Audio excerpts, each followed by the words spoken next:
Okay, so we're going to start. It's 11 a.m. Welcome back to day 3 of the Mary Frances Picciano Dietary Supplement Research Practicum. This is our last day. Thank you to all the attendees yesterday for submitting so many great questions. Please keep them coming. Just a reminder, please to put technical questions in the chat box and questions for the presenters in the Q&A panel. So today we have 2 sessions left, special topics and dietary supplement quality. And we'll be starting off with the special topics moderated by Gretchen Vannice. And Gretchen is a scientific and health communications consultant with the NIH's Office of Dietary Supplements. Thank you, Gretchen. You're welcome. Thank you, Jaime. Well, good morning, everyone, and welcome to all of you for being here for our session on special topics. Again, I'll just remind you what Jaime just said, but please put your questions for the speakers in the Q&A box and use the chat mostly for technical support if you need it, please. I also just want to remind you we have 2 speakers and we'll have time for your questions following each speaker.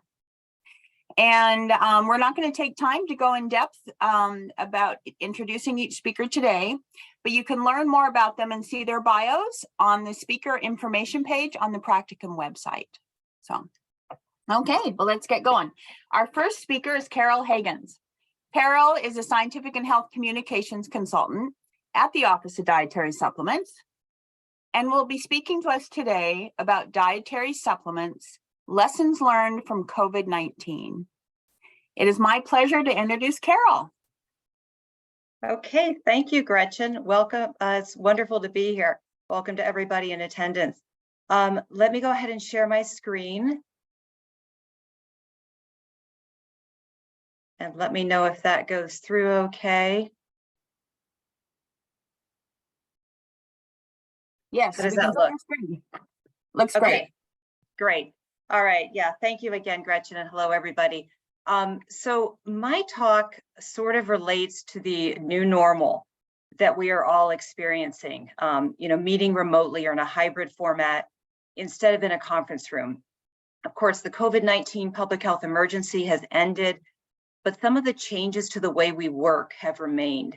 And with respect to dietary supplements, many people wonder to what extent could they support immune function and what have we learned from the pandemic. So I will provide some background information about immune function and what we've seen in terms of consumer interest in these types of supplements.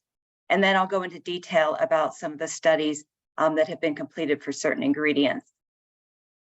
So the immune system, and I'll start by saying that I'm a nutritionist, not an immunologist, so this is very brief, but basically the immune system is a network of cells, tissues, and organs that work together to protect the body.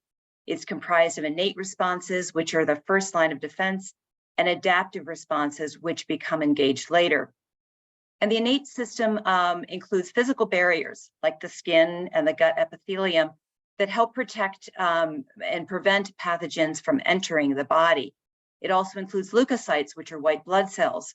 They attempt to identify and eliminate foreign pathogens. And these components are non-specific. So unlike the adaptive immune system, they don't recognize and respond to specific pathogens. Now, the adaptive immune system, on the other hand, consists of T lymphocytes, which are also called T cells, and B cells that secrete antibodies into the blood and tissues. And both of these are pathogen specific. Now, the adaptive response takes several days or weeks to develop, but it generates immunological memory. So a subsequent exposure to the same pathogen leads to a vigorous and rapid immune response. And vaccinations target the adaptive immune system, protecting us from exposure to the same pathogen in the future. And the body's immune system or its response can lead to inflammation. And this is very relevant for COVID-19 and many other diseases because inflammation helps eliminate a pathogen and initiate the healing process, but it can also cause problems. For example, activation of CD8 T cells can increase inflammation and cause pulmonary damage, and this can lead to acute respiratory distress syndrome. Also, some COVID-19 patients experience what's called a cytokine storm, which is a critical condition caused by excessive production of inflammatory cytokines. And this increases disease severity and risk of death. So keeping the body's inflammatory response in check is an important component of disease management. Now, turning to dietary supplements, this chart shows sales for supplements that are promoted for immune health. On the first day of the practicum, Dr. Gahche noted how supplement sales really increased in 2020, and that was definitely true for this category. There was steady growth since 2016, where sales were about $3 billion. And then during 2020, sales for this category reached $5.9 billion. And this was undoubtedly due to COVID-19. Sales for 2021 dipped slightly compared to 2020, but were still well above pre-pandemic figures. And for 2022, sales figures haven't been finalized just yet, but they're estimated to have continued to decline somewhat, but again, still well above the pre-pandemic values. And this is a breakdown of ingredients that are commonly found in these products. Multivitamins at 22% and vitamin C at 18% top the list, followed by herbs at 13%, prebiotics and probiotics at 8%, and elderberry specifically at 7%. And of course, these dietary supplements, like others, are not intended to prevent or treat disease, and they aren't allowed to be marketed for that. That's the role of vaccines and medications. But false claims about dietary supplements can be found. On Monday, Mary Johnson from the FTC mentioned that during the pandemic, they targeted products labeled as dietary supplements that were being illegally advertised for preventing or treating COVID. Here's an example of one of these bulletins from FTC from last year. We're out of the pandemic phase now for COVID, but there is still a lot of interest in respect to dietary supplements and immune function more broadly. So where does the science stand? Well, in terms of supplement ingredients, we know that many vitamins and minerals, including vitamins A, C, D, and E, zinc, and selenium, are important for proper immune function, as are essential fatty acids and some amino acids. And we know that deficiencies of these nutrients can increase susceptibility to infection. But assuming someone is getting sufficient amounts, the big question is, does getting more as supplements help? As far as other ingredients like botanicals and probiotics, they don't have essential roles in the body, but do they affect immune function or inflammation? And unfortunately, for many of these ingredients, we simply don't have as much information as we would like. But what I'd like to do is go into some detail about several ingredients and what we have learned from studies involving COVID. And I'll start with vitamin D because that has garnered a lot of attention. So as you all know, vitamin D has well-established effects on calcium absorption and bone health. Adults need 15 to 20 micrograms, which is 600 to 800 IUs using the old units per day. And vitamin D status is commonly measured by serum concentrations of 25-hydroxy-D. Now, optimal concentrations aren't precisely defined, but usually levels at or above 50 nanomoles per liter, which is the same as 20 nanograms per milliliter, are considered adequate for bone health and overall health. But studies often use different cutoffs for identifying deficiency and sufficiency states. And in addition, assessing vitamin D status is complicated by variability of the available assays. So getting sufficient amounts of vitamin D is also important for proper immune function.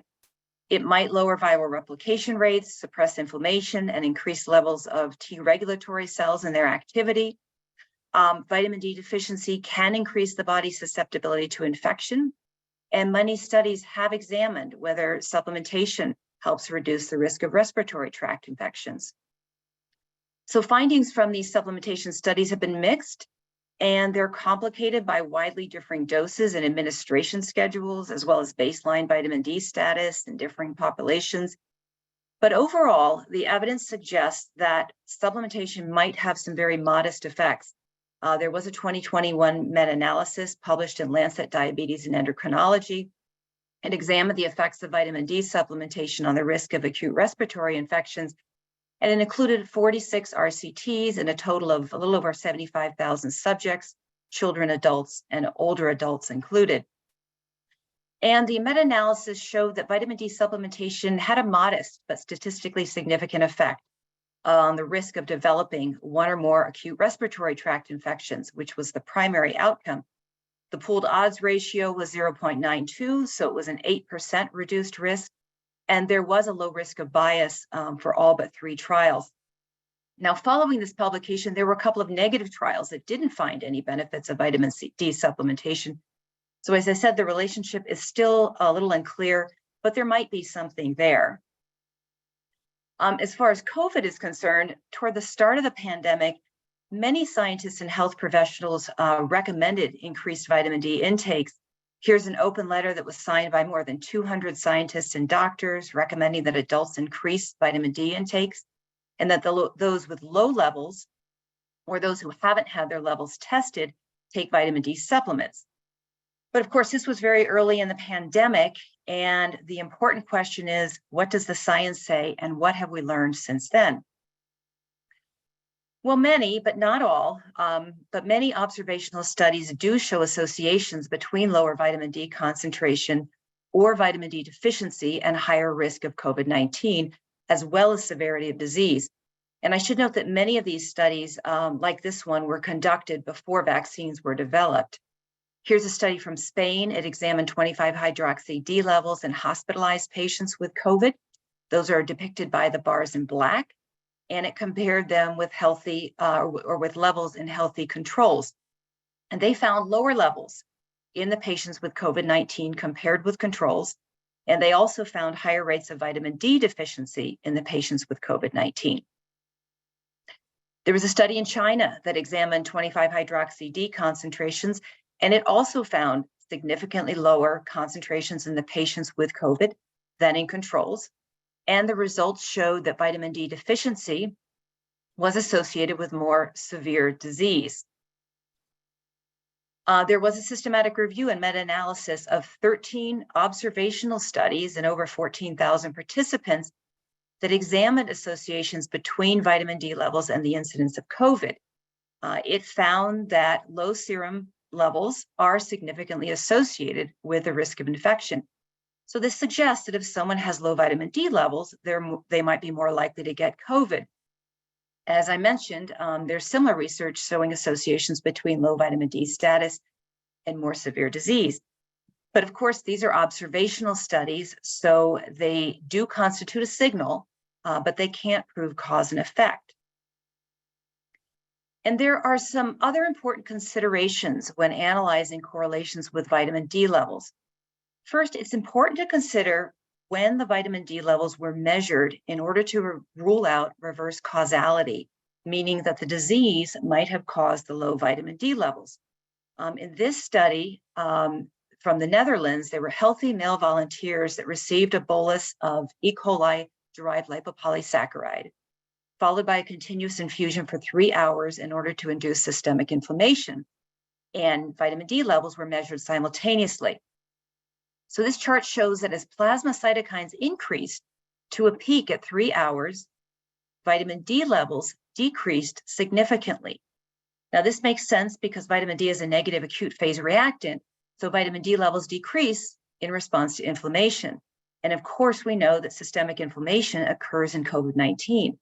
So what this means is that any vitamin D measurements taken shortly before or after a COVID diagnosis, like when someone is admitted to the hospital, are likely to be reduced due to disease onset.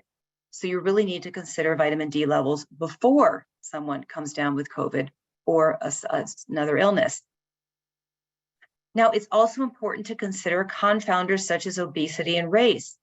For example, many African Americans and people who have obesity have lower vitamin D status as well as more severe COVID. This was an analysis of data from the UK Biobank, which is a prospective population-based cohort of about 500,000 people across centers at the UK. And it examined associations between vitamin D concentration and status and confirmed SARS-CoV-2 infection in about 1,500 people who were tested for COVID. So in the univariate analysis, vitamin D concentrations and deficiency were significantly associated with confirmed infection. But after adjustment for covariates, which included ethnicity and BMI category, the associations no longer held. Now, this was an interesting retrospective study by Dr. David Meltzer and colleagues from the University of Chicago. It examined associations between vitamin D levels and COVID-19 test results, and the vitamin D was measured during the previous year, but not within 14 days of COVID-19 testing. And they analyzed the data by race. The overall sample is on the left, and then it's broken down by Black and white individuals. The middle figure shows that Black individuals with 25-hydroxy-D levels below 40 nanograms per milliliter had higher risk of COVID than those with higher levels. But in the figure on the right, there were no associations between vitamin D levels and COVID-19 risk among white individuals. So the relationship between vitamin D and COVID risk and disease severity, are complicated. There was a randomized double-blind placebo-controlled clinical trial on vitamin D that was conducted in Brazil. It was in 240 hospitalized patients with moderate to severe COVID. It was published in JAMA, and it was conducted before vaccines were developed. It examined the effects of a single oral dose of 5,000 micrograms, which is 200,000 IUs, of vitamin D3 versus placebo, and it was administered about 10 days after symptom onset. And the mean baseline level among participants of vitamin D was 52.3 nanomoles per liter. So right on that borderline for adequate status. Now the chart on the left shows data for all patients, and the chart on the right is just the 115 patients with a vitamin D deficiency at baseline. And what these charts show is that vitamin D treatment did not significantly reduce the length of hospitalization. It also did not affect the risk of mortality while hospitalized, ICU administration or admission, or need for mechanical ventilation, even for the vitamin D deficient patients. And there was a follow-on analysis of just the 32 patients with severe vitamin D deficiency, which was defined as less than 10 nanograms per milliliter at baseline, and it also found no effects. There was also a post-hoc analysis of pre-specified and exploratory secondary outcomes for this trial. It was published in AJCN. It examined the effects on cytokines, chemokines, and growth factor, and it found no significant differences between groups. Now, looking ahead, I wanted to mention a trial where results should be available soon, and that's the VIVID trial with Dr. Joanne Manson's group out of Harvard. Its planned enrollment is 2,700 subjects, although I believe the final numbers were a little bit over 2,000 according to clinicaltrials.gov. It's adults 18 years and older. And roughly half of the subjects are newly diagnosed with COVID. The others are their close household contacts who are not vaccinated. And the subjects were randomly assigned to take 9,000 IUs of vitamin D3 per day for 2 days, and then 3,200 IUs for days 3 through 28, or matched placebo. The primary outcome is for newly diagnosed individuals is the occurrence of hospitalization and or mortality. So for the close household contacts, they were taking 3,200 IUs vitamin D3 or placebo for days 3 through 28. And the key secondary outcomes included symptom severity scores among cases and infection status for the close household contacts. So this is looking at both reducing the severity of infection and reducing the risk of infection in household contact. And we'll see what the findings show when the results are available. So where we stand is that the current NIH COVID-19 treatment guidelines state that the data are insufficient to recommend either a for or against the use of vitamin D to prevent or treat COVID-19. But it is important to get enough vitamin D. So the bottom line is people should ensure that they're meeting the RDAs for vitamin D through food or a supplement if needed to keep their vitamin D status at a healthy level. But beyond that, it's not clear whether taking a supplement is necessarily beneficial. And of course, like many nutrients, getting too much vitamin D can be harmful. The UL is 400 or 4,000 IUs, which is the same as 100 micrograms for anyone aged 9 or older. So you want to ensure you're getting enough, but not too much. And I mentioned that other nutrients are also important for immune health, like vitamin C, zinc, selenium, vitamin E, and others. Same message here. ensure sufficient intakes from the diet, and if needed, a supplement. And we do have dietary supplement fact sheets on our website. Joyce Merle mentioned those yesterday in one of the breakout sessions. They list all of the recommended intakes, food sources, and health effects. And they also address safety, such as the ULs, common medication interactions like vitamin K and the blood thinner warfarin. Or in some cases, supplements might interfere or with lab tests, such as high doses of blood biotin that can interfere with thyroid hormone measurements. So those are all safety considerations to be aware of that we cover in our fact sheets. So I'd like to turn to a few other types of ingredients, starting with probiotics, because they have also garnered some attention with respect to immune function in COVID-19. They are live microorganisms such as bacteria and yeast, and their amounts are measured in colony-forming units, or CFUs, which indicate the number of viable cells.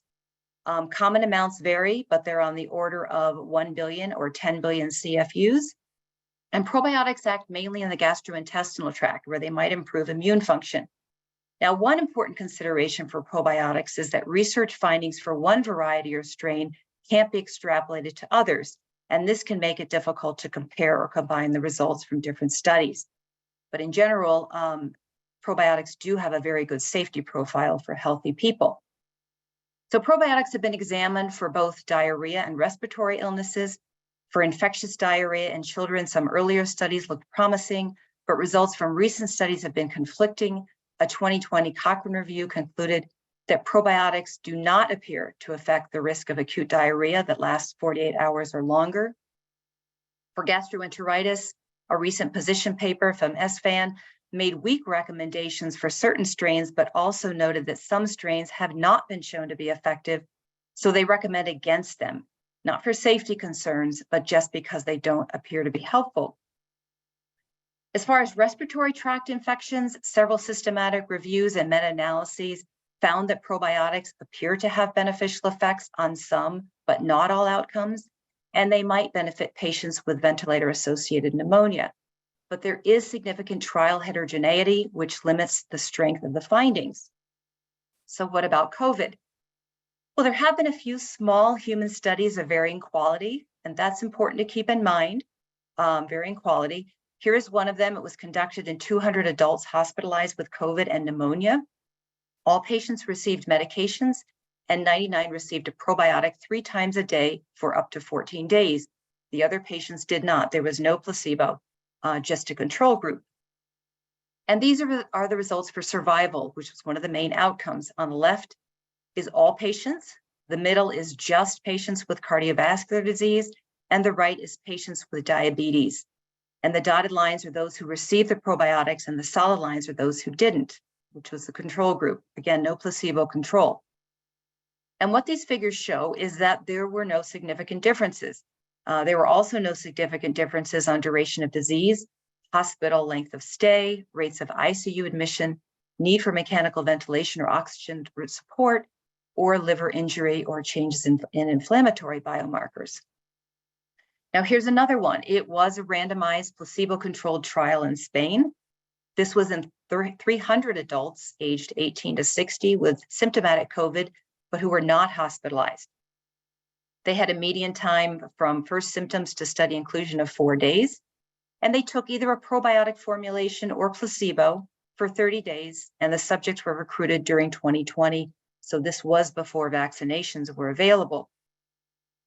And for primary outcomes, the first was complete remission at 30 days. 78 in the probiotic group achieved remission compared with 41 in the placebo group. And this difference was statistically significant. So the probiotics were helpful for that outcome. But for the other primary outcomes, subjects requiring hospitalization or ICU stay and death, actually none of the subjects progressed to any of these in either treatment. So those outcomes couldn't be evaluated.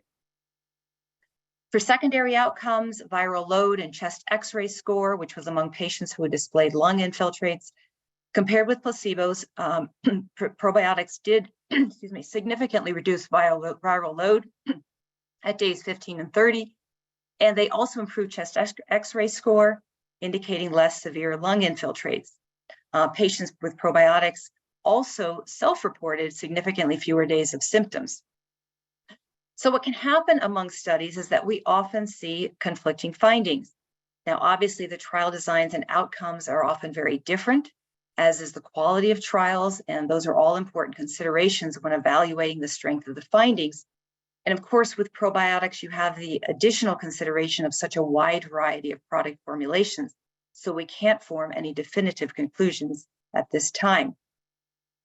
Now, omega-3 fatty acids are also getting some attention for immune function in COVID. They are the essential polyunsaturated fatty acids that are found in fatty fish and other seafood, fish oil, as well as flaxseed and some other seeds and nuts. The majority of research focuses on the long-chain omega-3s, namely EPA and DHA. They are the forms found in fatty fish. ALA is the form found in plant foods. And omega-3s can affect inflammation and possibly immune function. They form eicosanoids that are less potent mediators of inflammation than the eicosanoids that are made from omega-6 fatty acids, which is the other major class of PUFAs. Omega-3s might also lower levels of inflammatory cytokines. As far as their safety, omega-3s are, of course, present in many foods. Supplements don't have any safety concerns when used as recommended. The FDA states that up to 5 grams a day is safe. And a survey early in the pandemic among over 350,000 UK residents found that people who reported using omega-3s at least 3 times per week for 3 months or longer had a 12% lower risk of becoming infected with COVID. But as Dr. Sesso and other speakers have discussed, this finding is confounded by the fact that people who take supplements, such as omega-3s, are likely to have other healthy behaviors, and that could impact this finding. Now, there was a recent study from Dr. Bill Harris's group that was published just a couple of months ago in AJCN. It examined data from the UK Biobank, and for this study, the researchers had baseline plasma DHA percentages for a little over 110,000 people, and these were the primary outcomes. In the first figure, this shows the 5 quintiles of plasma percent DHA from the lowest in the first quintile to the highest in the 5th along the x-axis, and the y-axis is the percent that tested positive. So what this figure shows is that participants with higher DHA levels had a lower risk of testing positive, and these findings were statistically significant. In the fully adjusted model, in fact, individuals in the 5th quintile were 21% less likely to test positive than those in the first. Similarly, for hospitalization, also statistically significant findings. Those in the 5th quintile had a 26% lower risk of being hospitalized than those in the first. Now, for death, it was a little more complex. Here, the risk of death in the 4th quintile was significantly lower than in the first, but in the fully adjusted model, there was no significant difference between the 5th quintile or any of the other quintiles other than the 4th and the 1st quintile. Now, of course, this is an observational study, but it does suggest associations between higher intakes of omega-3s, particularly DHA, and risk of COVID-19 and severity of disease. Now, a couple of clinical trials have been conducted called Prepare It using IPE, which is a prescription form of the omega-3 fatty acid of EPA that was discussed yesterday a little bit during Dr. Betz's talk. So to be clear, this is not a dietary supplement, it's a medication, but it is still a form of EPA. And the results were presented on 2021. Prepare It examined the effects of a fairly high dose of IPE, 8 grams for 3 days, followed by 4 grams for 60 days versus placebo. And it was a mineral oil placebo.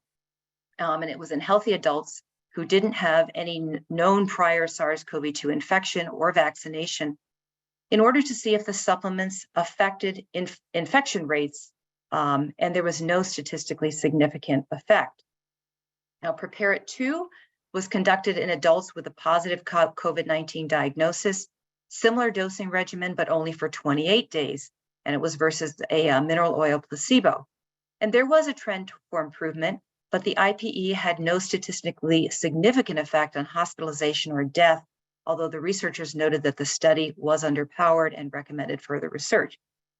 So, while observational studies do show some correlations between higher blood levels of omega-3s, indicative of higher omega-3 intakes, and lower risk of infection and severity of disease, it's not clear whether supplements are beneficial. And finally, I'd like to briefly discuss the botanical elderberry. So elderberry is the fruit of the European elder tree. And some of its compounds might have anti-inflammatory, antiviral, and antimicrobial effects that might stimulate the immune system. But one of the challenges with botanicals that Dr. Betts, Dr. Hardy, and Dr. Sorkin discussed yesterday is their chemical complexity. And there is variability in the levels of active compounds, and they're difficult to standardize. So this does complicate the evaluation of their potential health effects. But for elderberry, there was a 2021 systematic review that included 5 trials. It found that elderberry might reduce the duration and severity of the common cold and flu, but not the risk of the common cold. However, it's important to note that the evidence is uncertain because of the few number of studies, and the quality of those studies was rated as low. Dr. Betts yesterday touched on the importance of high quality trials, including for botanicals like elderberry. As far as its safety, the bark, leaves, seeds, and raw or unripe fruit contain a cyanogenic glycoside that's potentially toxic, but the heat from cooking destroys this toxin. So cooked elderberry, thankfully, like elderberry pie, is safe. And properly prepared elderberry supplements also don't pose this safety concern. There has also been some reports of supplement adulteration, either because the supplements are highly diluted or they contain a cheaper ingredient such as black rice extract instead of elderberry. Now, as I mentioned, elderberry supplement sales soared toward the beginning of the pandemic, with people hoping that they might be helpful against COVID. But although there are a few studies in progress examining the effects with respect to COVID, the results are not yet available. So there's a lot of interest, but the evidence just isn't there. But to come full circle, so even for the better studied ingredients like vitamin D, we don't have enough information to recommend for or against their use. People should ensure that they're consuming a healthy diet, are getting sufficient amounts of all nutrients. Supplements can help boost intakes, but they can't take the place of a healthy diet. And it is important to consider the ULs. And of course, supplements can never take the place of vaccines or medications.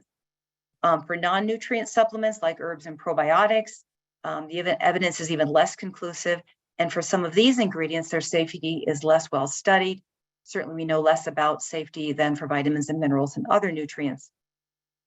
And one important point, Dr. Dwyer also mentioned this on Monday, some people are hesitant to talk about dietary supplement use. So if you're working in the healthcare field, ask your patients about supplement use and keep the lines of communication open so that you can give them appropriate and evidence-based advice. And finally, as I mentioned, we have fact sheets on dietary supplement ingredients on our website, so you can refer to them for more details about safety and effectiveness. Here is our webpage that has our full list of dietary supplement fact sheets that cover vitamins and minerals, some herbs, probiotics, omega-3s, and other ingredients. And we do have some that are condition specific, including dietary supplements for weight loss and exercise and athletic performance. And here's a link to our fact sheet that we developed on dietary supplements in the time of COVID-19. Here's a screenshot of the first page of our COVID-19 health professional fact sheet. After an introduction, it goes into detail about several ingredients, some of which I covered today and others I didn't have time for. Like most of our fact sheets, we have versions for health professionals that are fully referenced, and for consumers, those are less detailed and provide a more general overview. And the consumer version is available in both English and Spanish. And we have a new fact sheet that is broader, dietary supplements and immune function. It's close to being finished, and we expect to post it sometime in the next few weeks. We'll announce it through our email subscription list. You can sign up for our email list on our website, and we'll also announce it via social media. So you can follow us on those channels for that information, as well as for other newsletters and announcements from our office. And before I finish, I'd just like to acknowledge other members of the ODS fact sheet writing team, Paul Thomas, who has led the program for many years, as well as Gretchen Vannice, Debbie Berline, and Ann Jameson. All of them have contributed to the research, development, and writing of our library of fact sheets for health professionals and consumers. I'd also like to thank the rest of the ODS communications team and scientific staff who review all of our fact sheets for clarity, accuracy, and balance. And finally, there are numerous external experts who also serve as reviewers of our fact sheets, and we are very thankful for them. So thank you very much for your attention. I've listed my contact information here, as well as our website link, our office email address, and our social media handles. And I also have a list of references that's linked from the Practicum agenda on the website. So you can refer to that for all of the publications I covered. And I'll be happy to take some questions. Great. Carol, thank you. Wow, that was wonderful. Very thorough. Thank you. Okay, we do have a couple questions. So, and yes, I see a couple more just came in. So please post your questions. I will just start at the top. What challenges do you see for probiotics and submitting NDINs? Can you speak to that? That's not a question I necessarily can answer. NDI, I assume you're talking about new dietary ingredient notifications, which is something that the FDA handles. I'm sorry, I don't really have information about that. I can put a link in the chat after the Q&A session, that takes you to information on NDIs from the FDA, but they would really be the ones that would be involved with that. Okay. Great, thank you. There is a comment, thank you for the interesting talk, especially on omega-3 ethyl esters. So I wanted to let you know that. And then also there's a question, who would be a candidate for taking IPE or icosapent ethyl? That's a tough question. And the first thing we always recommend is talk to your healthcare provider for advice. IPE, as I mentioned, is a medication. So, I can't recommend a particular product, even a dietary supplement, let alone a medication for a particular individual. I do know that in general, fish oil, EPA, DHA, prescription medications like IPE are largely being studied for heart disease. We do know that long-chain omega-3s help reduce the risk of heart disease. Mainly from foods, but supplements might also have some beneficial effects. They do reduce triglyceride levels. As I said, most of the research is on seafood, actually consuming these from food, showing that people who have higher intakes of fish and other forms of seafood have lower risk of heart disease. Information and data from the trials, Joe Betts discussed some of these yesterday, on fish oil supplements are not as clear-cut, although they do reduce triglyceride levels. So that would really be a question that someone should ask their healthcare provider, for recommendations. But I think a general advice for most people is that increased consumption of fish, fatty fish, and seafood to potentially boost your intakes of DHA and EPA might have some overall health benefits. Okay, great, thank you. Okay, one more question, I think a little bit related to one of the trial that with omega-3 that you mentioned. Does mineral oil have a dose-related diarrhea effect? I believe it might. And Joe Betts discussed yesterday. I don't know if everyone in attendance saw that. Yesterday, Joe Betts discussed the fact that mineral oil is not necessarily considered a inert placebo because it might actually have some negative health effects. Corn oil is another option for placebo. So that's one thing that came up with the strength trial, or I'm sorry, not the strength trial, a different trial. I don't remember the name right now, but I'll put it in the chat later.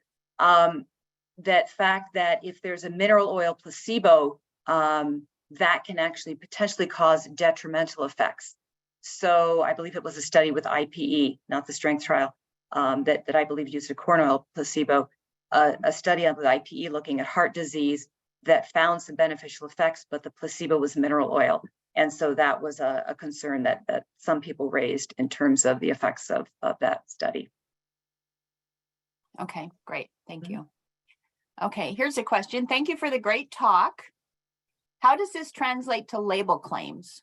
Any key watchouts? Again, that's a good question for the FDA.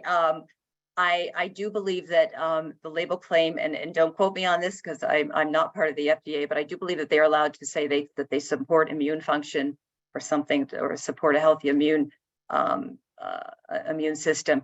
But as far as, there really is a separation between research and what's allowed on label claims.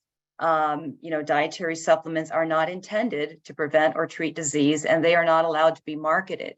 So if any study showed that a supplement was helpful for a particular condition, that would be, something with the FDA as far as, or the FTC as far as what's allowed in advertising and on label claims. So this doesn't, the findings from these studies that I presented and others do not relate to label claims. Okay, thank you. Thank you. I'll just add for the person who asked the question, the FDA has great resources and guidance on label claim information. So yeah, we can put some of those links in the chat too. Be happy to do that after this. Okay, good idea. Okay, thank you, Dr. Haggans, for this important information. Does the ODS consider inflammation and inflammatory related claims to be under the category of immune function? Again, that really gets at claims. And so that just isn't something that we can address as part of ODS. We sponsor research on dietary supplement ingredients to understand their health effects, but we don't get involved with label claims, whether it's inflammation or others. I would refer that person to FDA. Okay. There's another, thank you for your informative lecture. Carol, I'm just going to ask you, we've talked about the dietary supplements are not intended to treat, prevent, or cure disease. So why then are we discussing today dietary supplements and COVID-19?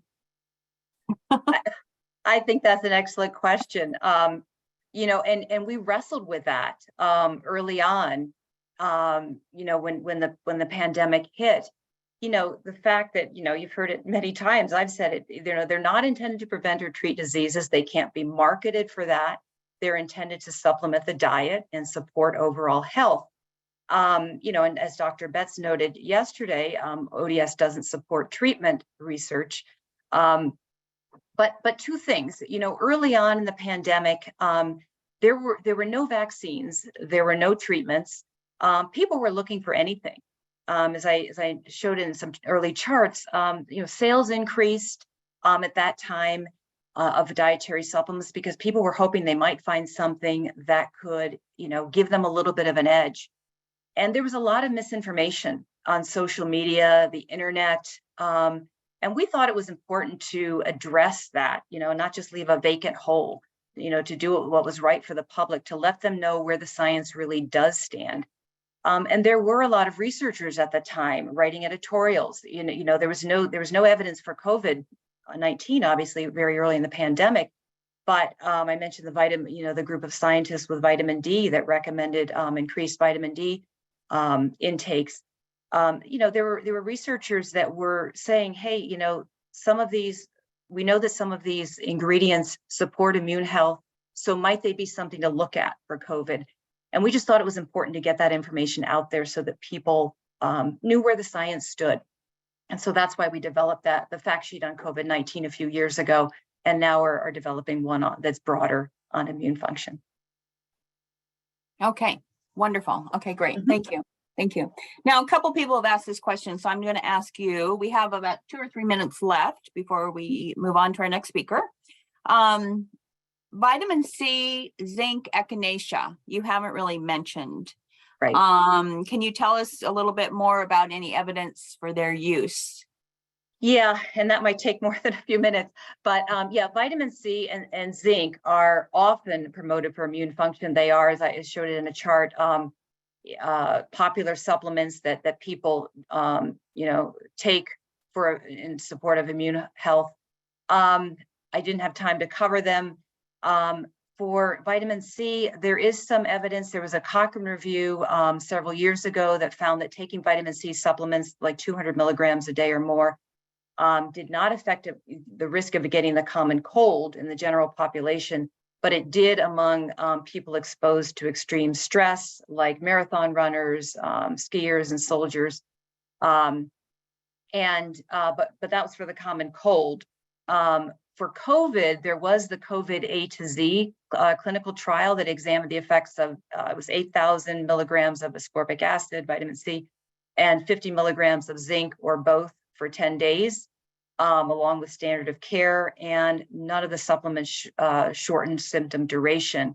In fact, the study was stopped early due to futility. Zinc lozenges have been studied for the common cold, and there is some evidence that they might reduce the duration of the common cold, but not the severity of signs and symptoms. But I guess, again, that's the common cold. Echinacea, briefly, it's that beautiful purple coneflower that we see late in summer. Dr. Betts discussed it briefly yesterday for prevention of experimental rhinovirus colds. There are a few different species, there was a Cochrane review, I think it was in 2014. It concluded that Echinacea might have a weak ability to reduce the risk of colds, but it doesn't appear to help treat colds. And for COVID, there have been a few small trials and results have been mixed. So it's really not clear at this time. But those are definitely three ingredients that a lot of people do ask about. So thanks for asking that question. Okay, great. Okay, good. Well, you have a couple more questions that I believe, can you answer them directly with the people who asked? I'd be happy to, yes. I'll stay on the rest of the day and answer as many as I can in the chat, and also put in the chat the some of those links that I discussed earlier to some of those different trials. So thank you. Okay, sounds good. Okay. Well, thank you, Carol. And we will now move on to our second speaker here in our special topics session. Again, thank you for putting your questions for the speaker in the Q&A box. And again, so I'm now happy to introduce Dr. Jeff Chen. And I just want to remind you, I'm not going to do a full introduction here, but you can read his bio at the speaker information page on the Practicum website. But briefly, Dr. Chen is a co-founder and CEO of Radicle Science. And he is here to speak with us today about how to use virtualization and AI for supplement research trials. So thank you, Dr. Chen. Great. Can you guys hear me? Yes, we can hear you Wonderful. well. Thank you, Gretchen. And I'll share my screen. And how's that looking? Looks good. Great, good. Wonderful. Well, I'm really excited to present here today. Obviously, this is a topic that many of us in and outside of clinical trials are hearing about, in particular, the conversations around AI that have just exploded over the last 6 months. So it's really exciting to talk about how we can harness these technologies to make trials, specifically supplement trials, more affordable, more rapid, have greater diversity, and with more statistical power. And so very briefly about my background, I trained in the physician executive program at UCLA, after which I started a research center in UCLA focused on natural products research and ran clinical trials there for a number of years. And about 2 years ago, launched Radicle Science. And the idea was, how can we make trials cheaper, faster, better using the latest technology? Very briefly on Radicle Science, and this is kind of where I'm face-to-face with so much of these technologies to be able to talk about today how you can incorporate this into your trials. We are a public benefit corporation, so we are a B Corp, we're on a social mission. And we pioneered this concept of proof as a service. And how can you deliver rigorous clinical trials more affordably, more rapidly, and at larger scale, involving greater sample sizes, more diverse populations. And much of this is done through the power of AI and virtualization. And so when you talk about virtual trials, another common term you might hear used particularly in the pharma space is decentralized trials. And the defining feature of a decentralized trial is one where the amount of physical visits that a participant has to endure is reduced or entirely eliminated altogether. And so for the purposes of the rest of this talk, I'm going to talk about fully decentralized trials, also known as 100% virtual trials. The reason being, when you go from, say, needing a participant to go to a trial site 5 times to 1 time, you've definitely reduced the burden on them. You've also reduced the burden on, say, the researchers. But going from needing 1 site visit or physical activity to 0, you dramatically alter the capabilities and possibilities and opportunities with the trial. So it's not a linear improvement, it is a step function change. And I'll talk more about that throughout this talk. So again, I really want us to start thinking about how can we run fully decentralized, 100% virtual trials. And such trials would be defined by features as having no sites whatsoever. You don't need even, and even for things like biomarker specimen collection, that would be done at home so that you don't need to have people go to, say, a Quest or a LabCorp. Recruitment's done fully virtually. Screening and consent are done virtually as well. There's much fewer intermediaries as well. You don't have multiple sites. Each site has a site PI. Each site has a research coordinator. You're directly sending product to the participant's home. You're directly capturing data from participants from their oftentimes existing devices that they already own. And this data collection can be in the form of validated PROs. It can be in the form of wearables, all the way from consumer grade wearables like Fitbits or Rings Apple Watches, all the way to, you can send special purpose blood pressure cuffs and a variety of other devices. You can also do clinical assessments via telemedicine. Obviously, you may be somewhat limited in the types of assessments you can do, but if a clinical assessment is necessary, and in some instances it may not be at all, you can do it via telemedicine and maintain that full decentralization. And you can even do at-home sample collection. The last few years, we've seen a tremendous expansion in the capabilities of what we can do with small amounts of biomarkers. And so whether it's saliva or blood or stool, there's now an opportunity to send these kits that are designed for participants to provide these specimens at home. And you would be amazed at the range of tests that can be run on these. And there's, again, a plethora of labs that are CLIA certified that have validated tests for these biomarkers and specimens. Now, obviously, there's certain, for instance, blood tests where you need a large volume of blood to be able to run the test. Those may not lend themselves so well to a fully decentralized trial, but again, you'd be amazed at the types of common blood tests that you could run just off of a finger prick dried blood smear card that the participants can mail to a CLIA certified lab. Now, there's also many concerns with decentralized trials. One is the technology requirements, both on the researchers and on the participants. And again, luckily, especially since COVID, there's been a plurality of technologies developed to allow you as a researcher to run a fully decentralized trial without having to build any custom software. There's many, many different types of companies and offerings, some serving more pharma space, others that were more kind of open source academic projects to give academic researchers the ability to run decentralized trials. Now, in terms of technology that participants might need, there's also been a tremendous growth and an adoption of these technologies. 97% of American adults have a cell phone, 85% have a smartphone. So you could run a decentralized trial involving 97% of eligible Americans, 97% would be eligible if you're running it based off, say, text message. And then with the smartphone, you have the opportunity to send them, say, links that can open up web apps with more sophisticated surveys or opportunities to collect data, all the way to installed apps on their phone that can allow you to pull data from the wearables or from the phone itself. And this is without needing to, again, build your own software to run the trial or to have to buy a bunch of smartphones to mail to participants. So ways for you to leverage software that's already been created and devices that participants already have. There's also this concern with engagement with decentralized trials. And in fact, what you actually see, and I'll share a little bit more later, is that engagement actually improves. You actually have less attrition with decentralized trials, presumably because of the less burden from having to go visit trial sites. Also with the decentralized trial, you're able to have both more regular as well as episodic communication. You're not limited to just waiting until there's a trial site or a trial visit in person to collect a bunch of information and reaffirm the education and reaffirm, you know, the usage instructions and things like that. You're able to do it throughout the course of the trial. Also, with the advent of things like AI, there's better opportunities to proactively monitor and even engage and message participants in an increasingly personalized fashion to keep them engaged.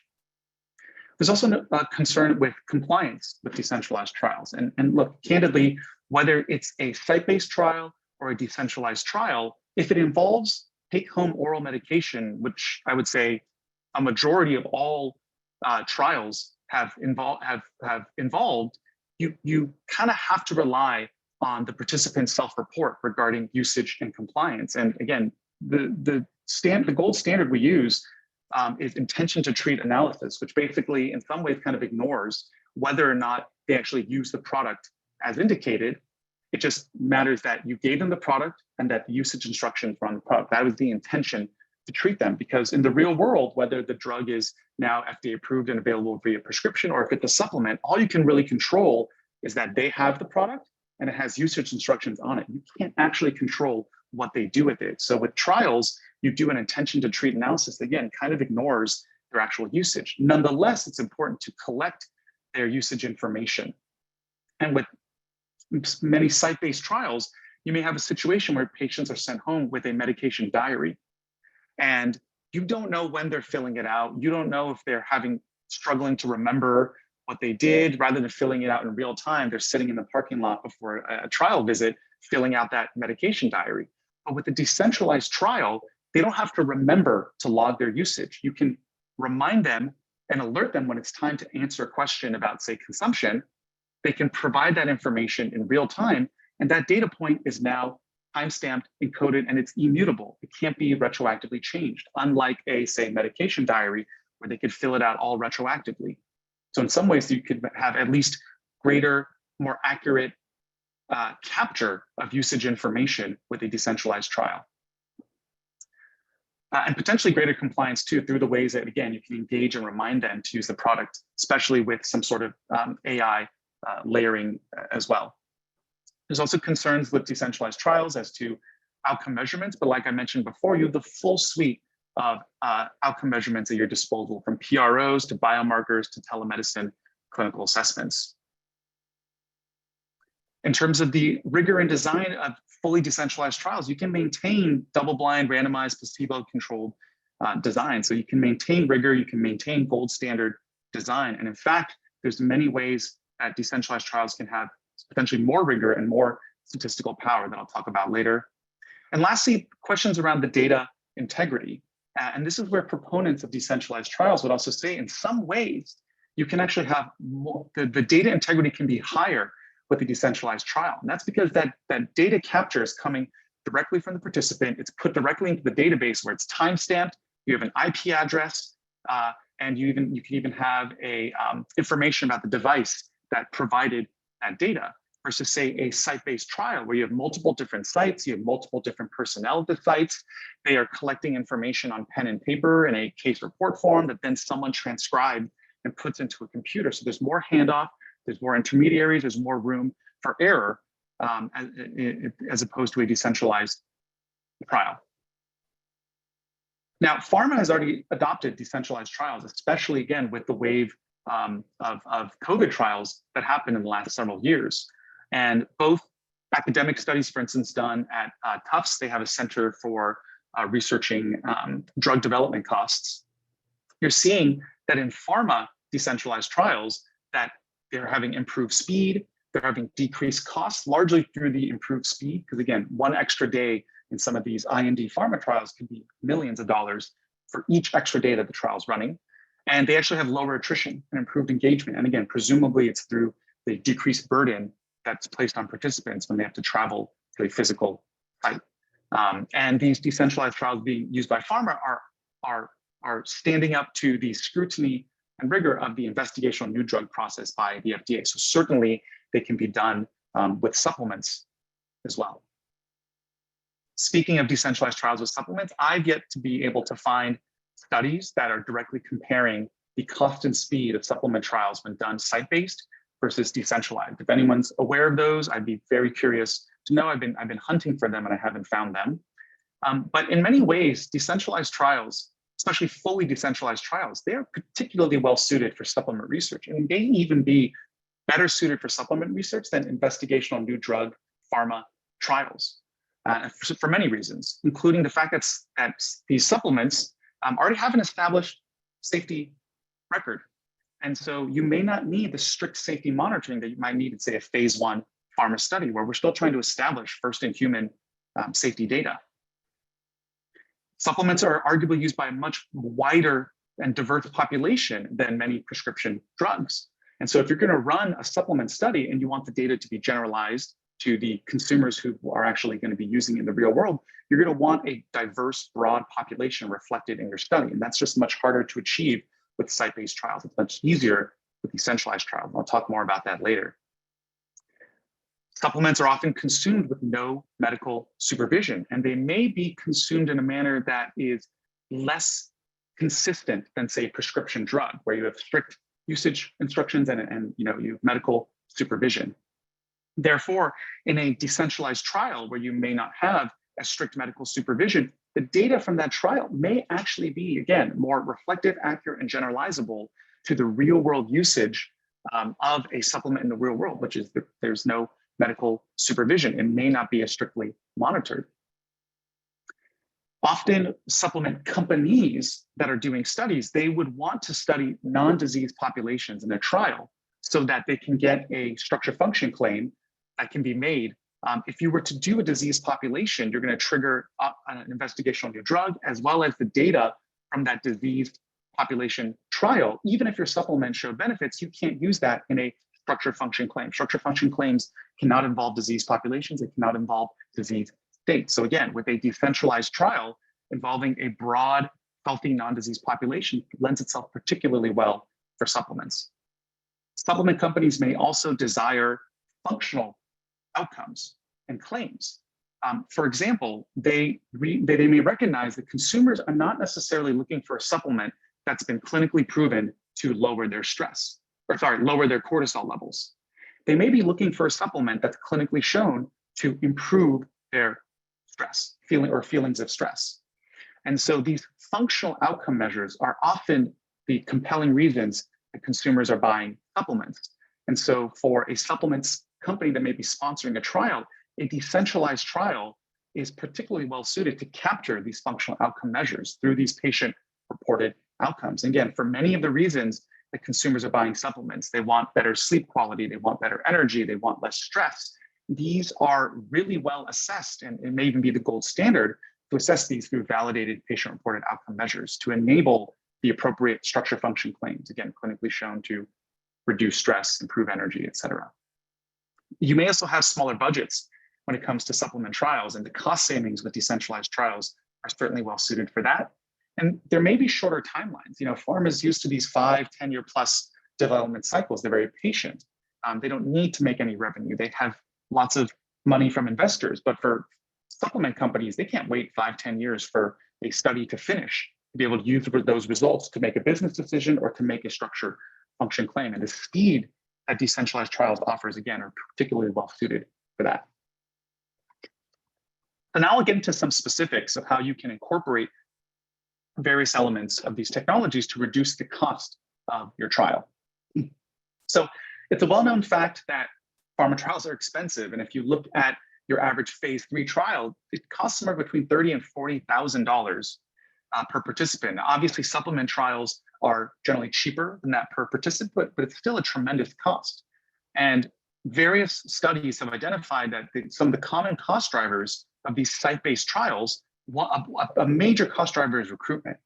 You're going to spend money advertising to get people interested, then they come in, then you have strict inclusion-exclusion criteria, only a subset qualify, and then of the ones that qualify actually follow through all the way to consent and enrollment.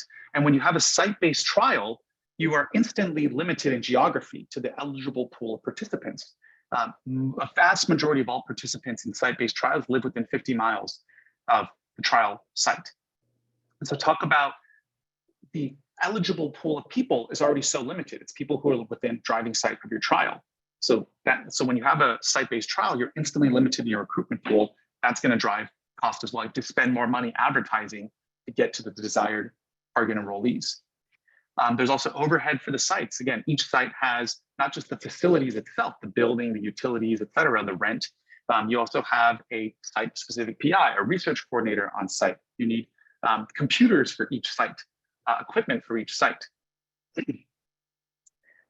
You also, with these in-person visits, also comes clinical assessments and procedures, everything from providing study material in person from a qualified research staff to collecting patient-reported outcome measures to collecting biomarkers.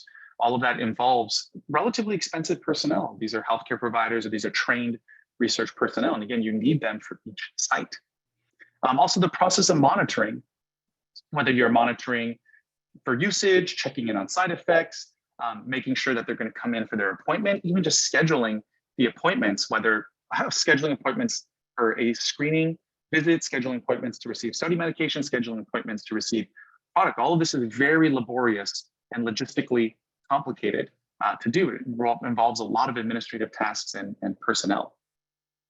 Now, when it comes to decentralized trials, there's many ways that you can reduce these costs. For example, no sites, you can eliminate that overhead entirely. Certain clinical assessments that you may do in person or may have the participant do when they come in person can be done virtually via, again, validated patient-reported outcome measures or certain wearables. Again, from consumer-grade wearables like, say, Fitbit, Apple Watch, Oura Ring, all the way to more research-grade wearables that are specifically designed to track certain parameters. Again, blood pressure cuffs, things like that. Also, with the usage of AI, you can actually facilitate the monitoring process and not just monitor, but also intervene when appropriate. You can intervene if through kind of what you're seeing with the behavior of the participant, you predict that they may be experiencing an adverse event, even if they haven't reported it. You may predict that they're about to drop out of the study and also intervene with personalized, just-in-time interventions that make them more likely to, for instance, stay in the study or more likely to elucidate what's actually happening with an adverse event. And so we could better manage their safety, and it can eliminate the tremendous amount of administrative tasks that are involved in monitoring. And with AI, you can also have better recruitment.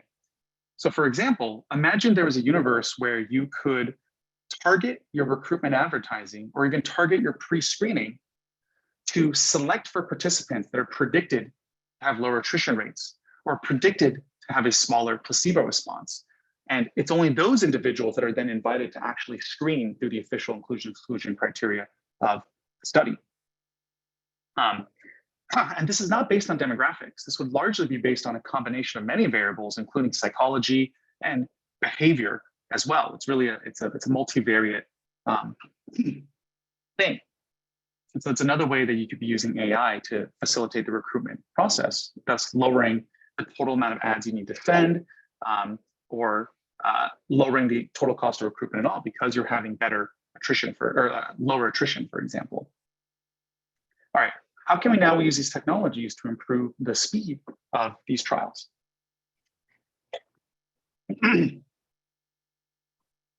So common delays that come with traditional trials, again, I talked about this earlier, but it's really the fact that when you're kind of geofenced to a trial site, your recruitment struggles tremendously. Again, the eligible pool of people you can recruit from is narrowed by orders of magnitude because it's anyone within driving distance to your trial site. And so what does that mean? It means that you just have to run more ads, you have to screen more people to hit your target enrolled numbers because you just have a smaller pool to work from. The logistics of scheduling for visits, again, can be very time consuming and there can be a lot of delays. For example, let's say that the trial site has these slots open on their calendar and they're ready to go. And those slots are sitting empty, aka there's slack in the system. But the participant, none of those times work for them to come in. They're busy with kids and work and school or whatever. That means you basically have a bottleneck and you have unutilized time. So that's an inefficiency, that's a delay, or vice versa.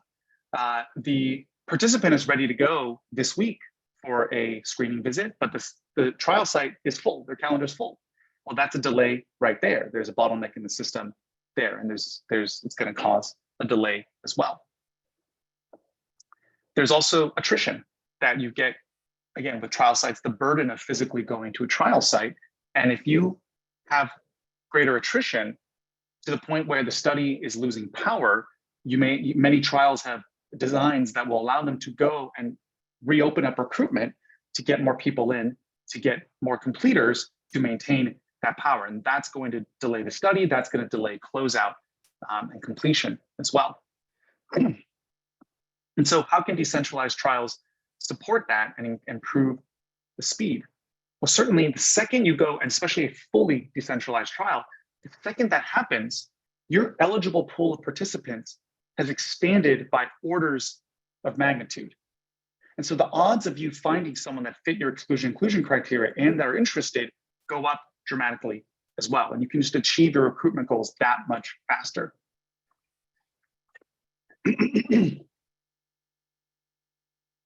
When you screen virtually, when you consent virtually, when you collect data virtually, you basically reduce all of that friction and inefficiency and bottlenecks and slack in the system that happen when you need to schedule visits to perform all of these functions. These can just happen in real time. The participant gets notified that it's time to provide some data, and they provide it. There is no needing to wait for a specific moment in time where both parties' schedules align to facilitate this transfer of information, knowledge, and data.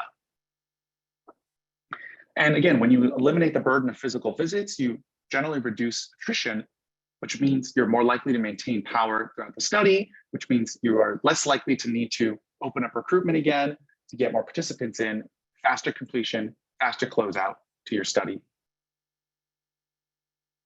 Okay, and for kind of the last section of my talk, digging into how do we use these technologies to improve the diversity and the power of trials. And so again, a common limitation of traditional site-based trials is that the participants tend to be homogeneous. And again, that is a simple fact that the eligible pool of participants generally come from driving distance of the trial site. And so if it's a single trial site at an academic center in a state like Ohio, you're not going to have a mix of participant diversity that is reflective of the entire country. Again, just by virtue of the fact that most participants won't engage in a trial that's more than driving distance to the trial site. And so this has been a common kind of criticism of trials. And if you look back at historically at all clinical trials done in the United States, a majority of participants historically across all trials done in the States have generally involved Caucasian men living in urban areas. And so there's a geographic as well as a demographic lack of diversity that happens, especially around site-based trials.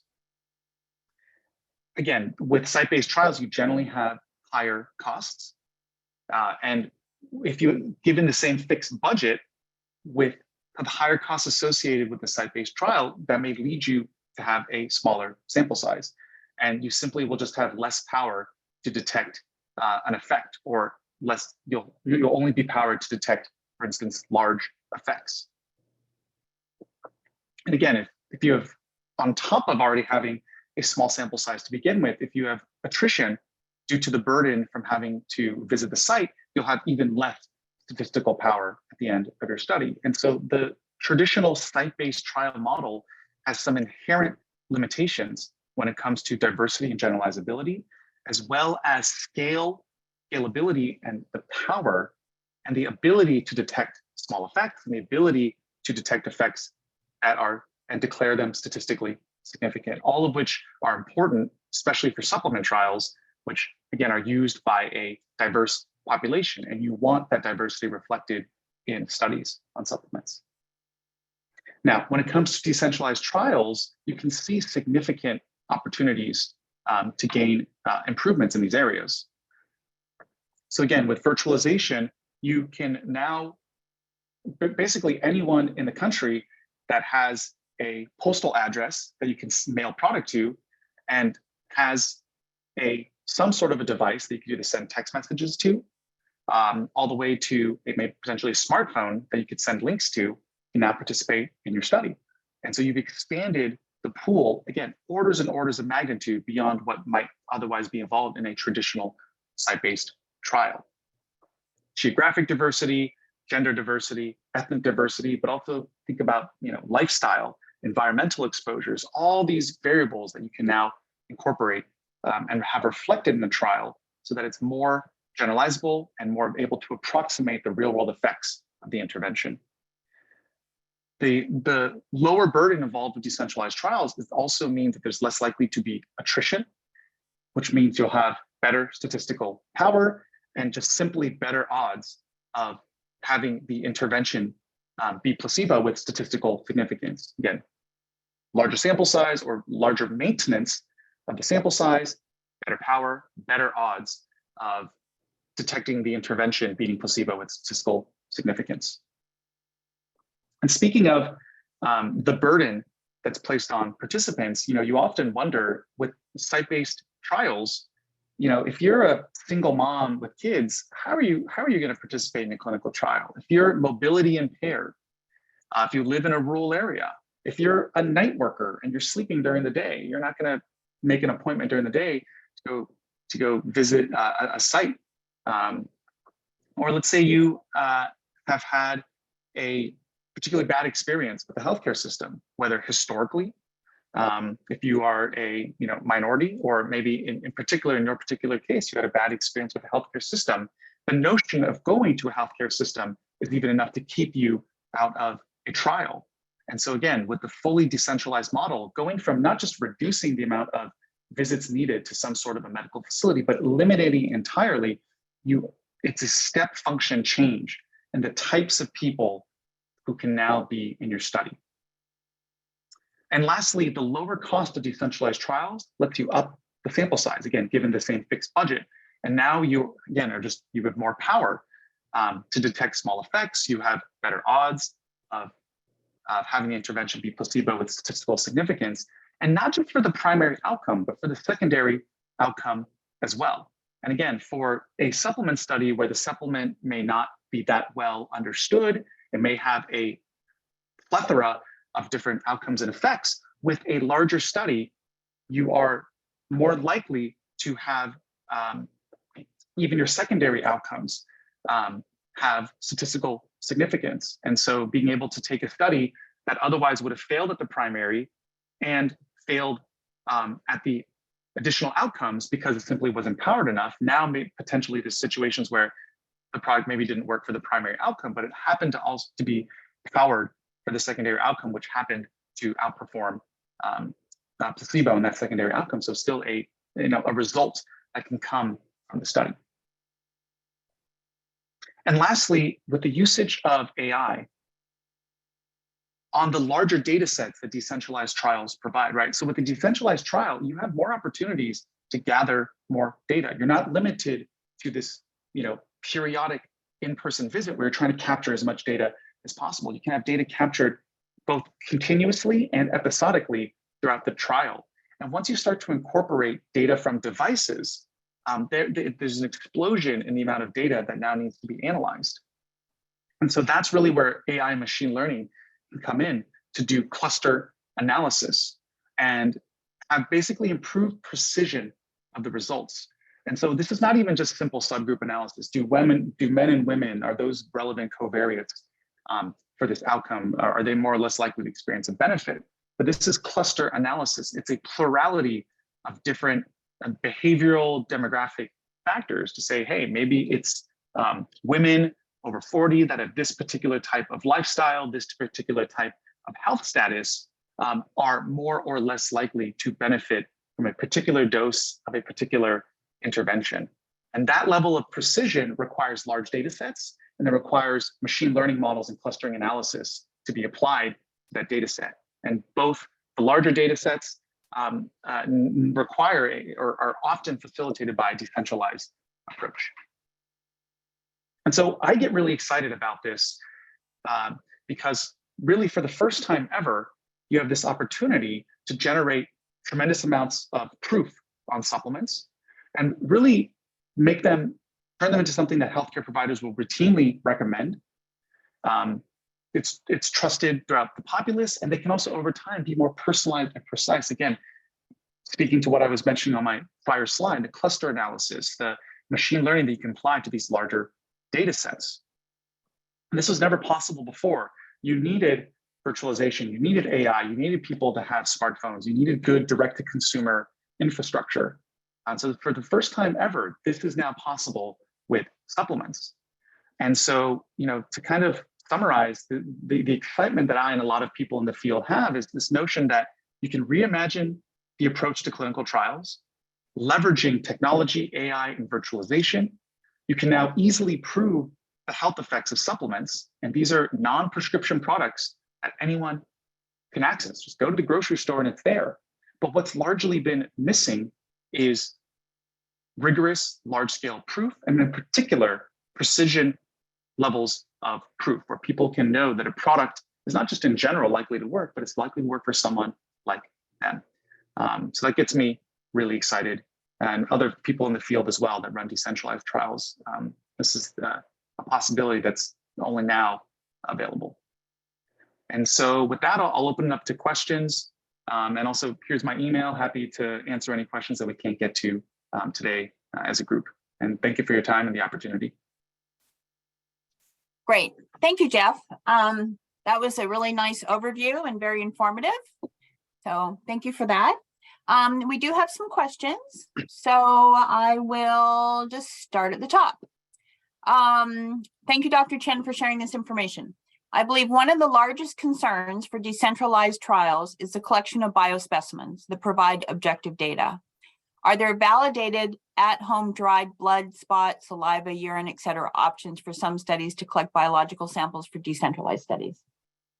The short answer is yes. There's, again, multiple different laboratory providers who are CLIA certified and have validated tests for these. I've looked into some of them specifically for Radicle, but again, there's a plurality of ones. And if you shoot me an email, I can share with you the specific names of ones that we've looked at for saliva and blood. I haven't looked specifically at urine or stool, but I know they're out there. Okay. So regarding safety record and presumed safety records for dietary supplements, NDI and GRAS ingredients, or pre-Gahche, which is Dietary Supplement Health Education Act ingredients. What are your thoughts on these categories for virtualized clinical trials? I think that's kind of what I was hinting at, is that supplements that have and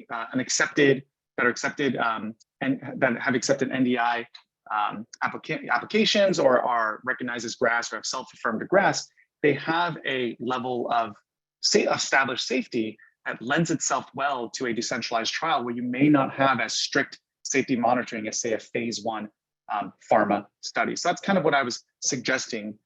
And honestly, from a pragmatic standpoint, if there's a product that a teenager could walk into a grocery store and buy, maybe it's, then and we're okay with that as a society, maybe we're okay with that product being in a clinical trial and not having such strict safety monitoring as well that you might say have with like a phase 1 pharma study that may require or more likely to require some sort of in-person type monitoring and visits.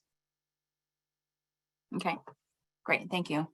How does one address sampling bias or enrollment bias in decentralized trials?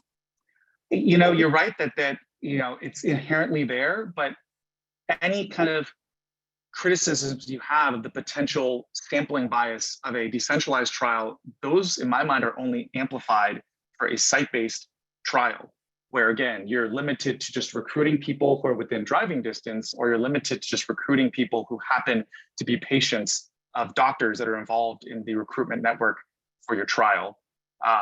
So I guess the really only way in both of these scenarios, whether a site-based trial or a decentralized trial, to overcome the selection biases, you just got to advertise as widely as possible the study and get people interested in it, and make people realize that it's not that cumbersome, it's not that burdensome of a project for them to participate in. Okay, Okay, good. I'll just add here, because there's a couple other variations of that question about it skewing.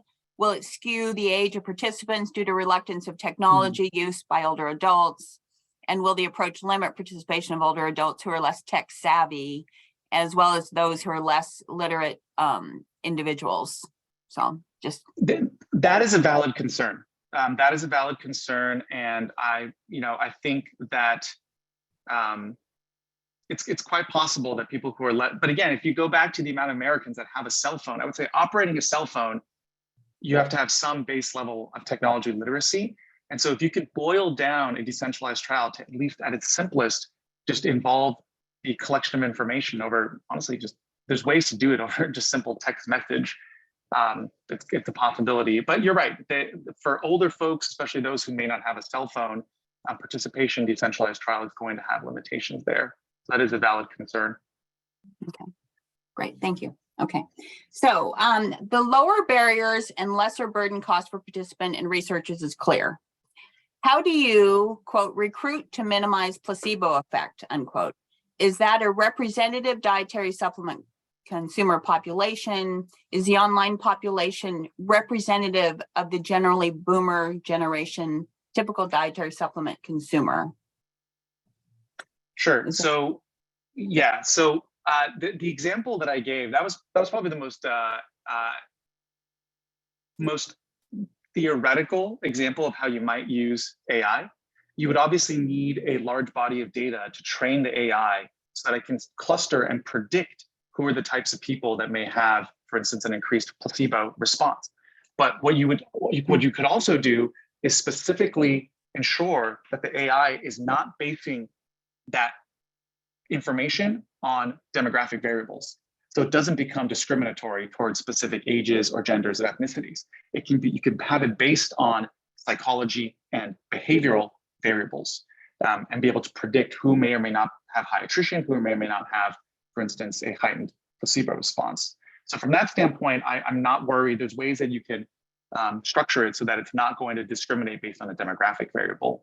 Now, going back to, again, the variation of the question of, will it somehow exclude people of a certain age range? Again, there's ways where you can instruct it, you can build the machine learning model so that it is not taking demographics into account. It's everything else that it takes into account to predict someone's, for instance, attrition or their placebo response.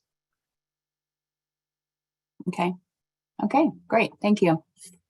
And here, another question. How has retention or completion for the decentralized trials compared to that typical for conventional multi-site RCTs?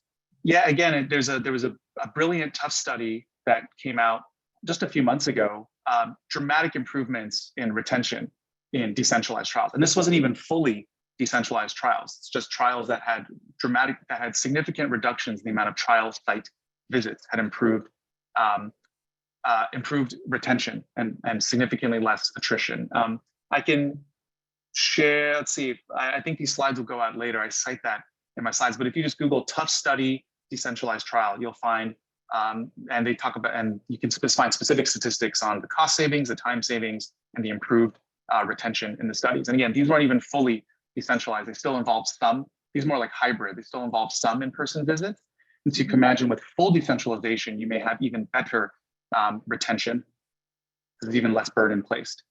Right, okay. Okay, okay.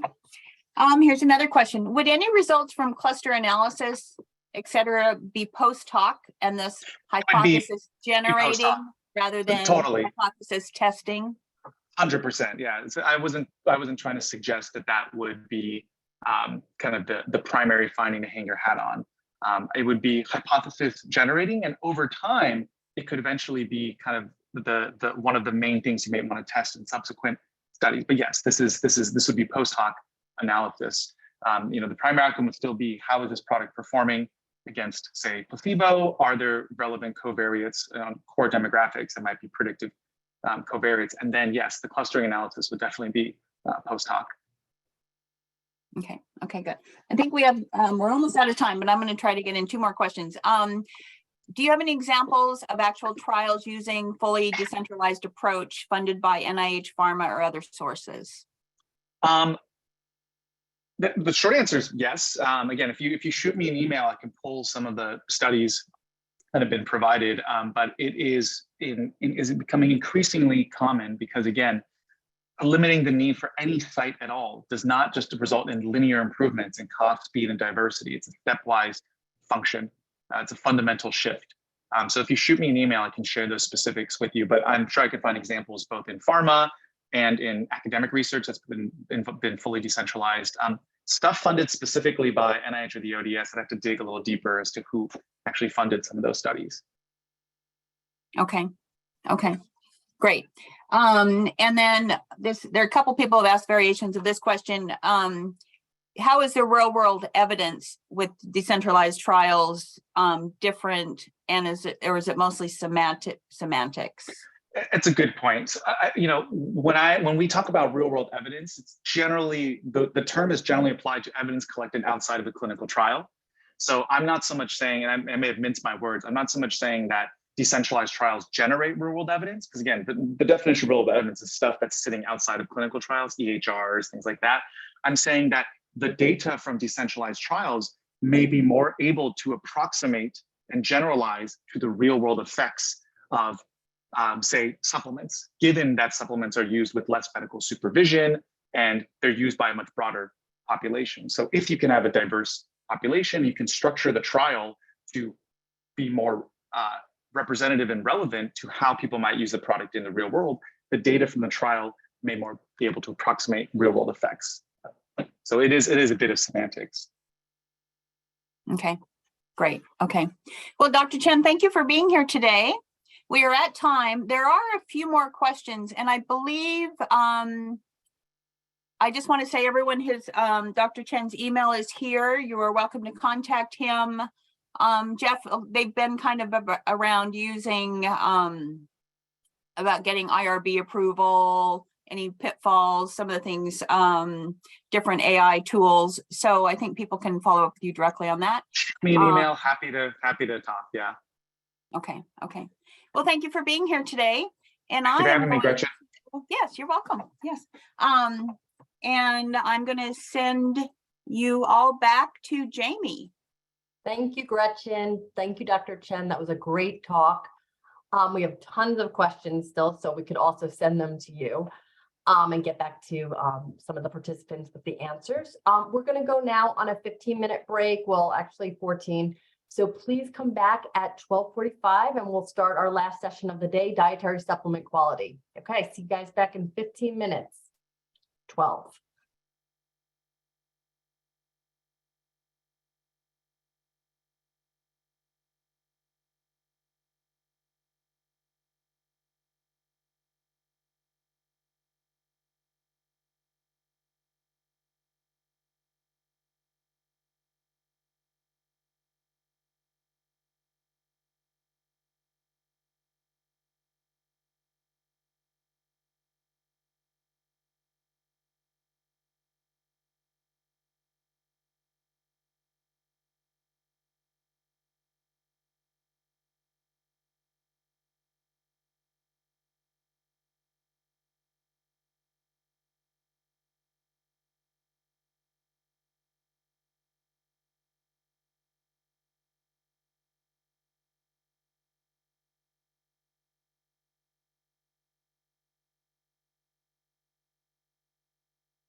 Okay, so let's get started.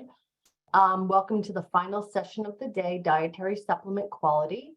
Dr. Haggerty and I, both from the Office of Dietary Supplements, will be moderating this session. We are privileged to have a panel of 6 distinguished speakers today who represent various dietary supplement stakeholders. Our esteemed speakers include representatives from the FDA, third-party verification companies, a dietary supplement manufacturer, and experts from the dietary supplement trade organizations. The format of this session is slightly different than the ones before in that the presenters will just provide a 20-minute presentation, and then we'll have a panel discussion at the end with everybody. So please submit your questions at any time throughout the presentations, and then we will get to them during the panel discussion. So our first speaker is Dr. Rebecca Allen. Dr. Allen is a consumer safety officer who has been with the FDA's Office of Dietary Supplements program within the Center for Food Safety and Applied Nutrition since May 2015.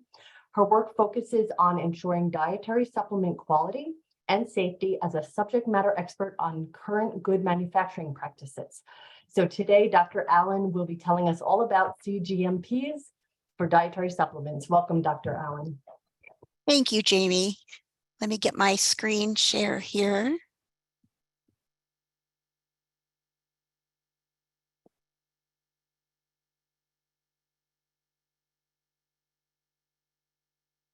How's it look?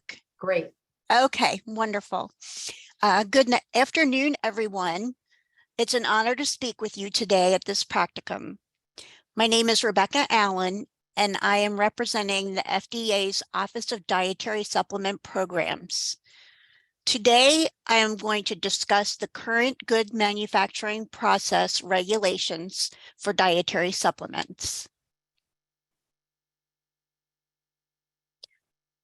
On June 25th, 2007, the FDA published in the Federal Register a final rule that established a regulation for current good manufacturing practices related to dietary supplement manufacturing. This regulation is commonly referred to as the 21 CFR Part 111. The regulation establishes the minimum CGMPs that are necessary for the activities related to manufacturing, packaging, labeling, or holding of dietary supplements to ensure the quality of the dietary supplements. The importance of CGMPs for dietary supplements is described in the 21 CFR Part 111 preamble. It states that the quality of the dietary supplement must be built into the product throughout the manufacturing process, and that quality begins with the starting material and continues with the product being manufactured in a reproducible manner according to established specifications. The Food, Drug, and Cosmetic Act reaffirms that a dietary supplement shall be deemed to be adulterated if it has been prepared, packed, or held under conditions that do not meet current good manufacturing practice regulations. The FDA conducts on-site CGMP inspections of dietary supplement manufacturers. These firms are prioritized for inspection using a risk-based approach. A Form 483 is provided to a firm if the inspection yields potential CGMP violations, and these violations are documented as observations on the 483. A firm does not want to receive a 483 during an inspection. This slide shows some CGMP inspection data where you can see here that when a firm is inspected for adherence to dietary supplement CGMPs, a Form 483 is generated approximately 50% of the time. This means that 50% of the time the FDA inspects a dietary supplement firm, CGMP violations are found. This chart lists the top 10 observations commonly found during a dietary supplement inspection. I will be discussing each of these violations in detail in the next slides. As you can see, the top 2 violations are observed more frequently than the rest. The top 2 cited violations are 70E and 103. The 70E violation has to do with the firm's failure to establish specifications for the identity, purity, strength, composition, and limits of contaminants for their finished dietary supplement products. It is difficult to produce a quality product in a reproducible manner without product specifications. The second most common violation is 111.103, where the firm has failed to establish and follow written procedures for the quality control operations. Again, it is difficult to manufacture a quality product in a reproducible manner without a quality control system. The next 2 common violations have to do with the lack of written procedures for handling product complaints and the lack of written procedures for holding and distributing operations. The 70B violations focus on the firm's failure to establish specifications for components, raw materials that are used to manufacture the dietary supplements. Another common CGMP violation is having an incomplete batch production record. The rest of the most common observations have to do with the failure of the firm to appropriately test their product to confirm that specifications are met. 75A1I addresses a failure to conduct at least one appropriate test to verify the identity of any component that is a dietary ingredient.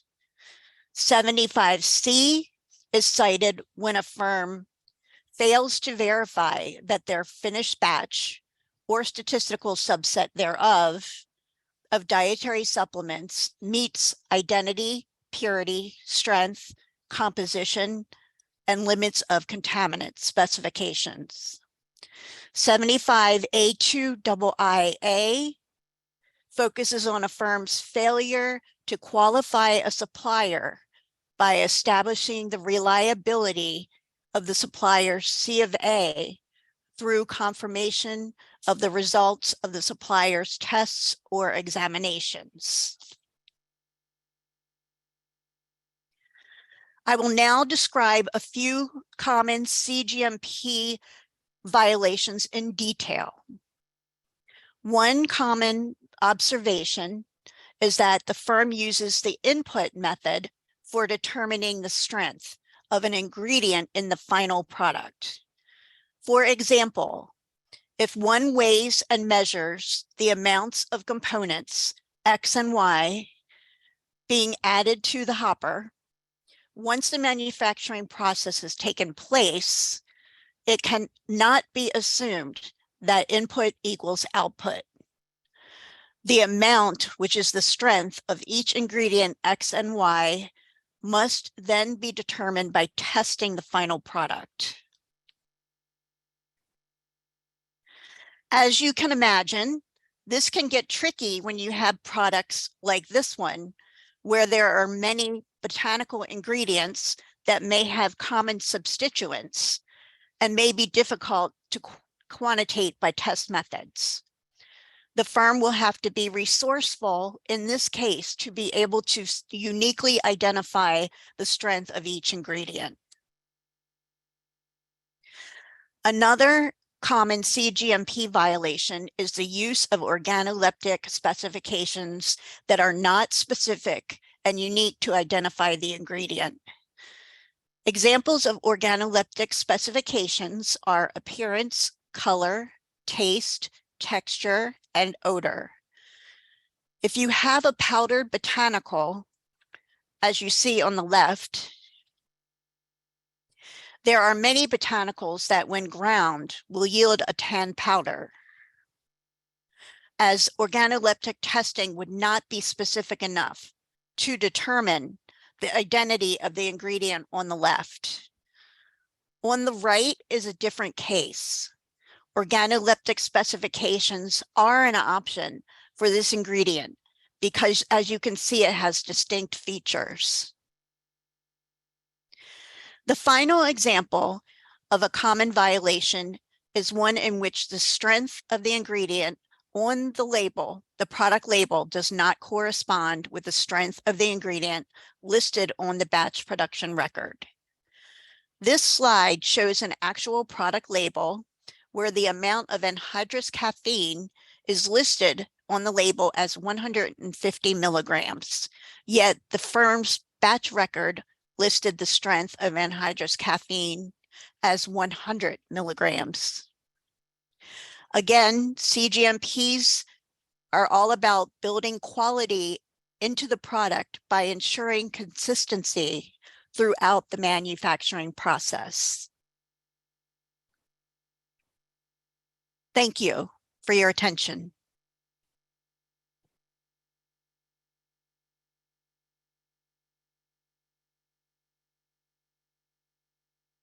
Thank you, Dr. Allen. Okay, let's see. So our next speaker is Dr. Yu from US Pharmacopoeia. He currently serves as a senior manager for the USP's verification program. Dr. Yu will be presenting on USP's role in the dietary supplement space, but very importantly, we'll be discussing methods by which constituents are or could be or should be assayed in supplements to enhance, to ensure quality, including specifications for identity, purity, and strength. So welcome, Dr. Yu. Hello. I think when you share your screen, it will take over Rebecca's. Okay.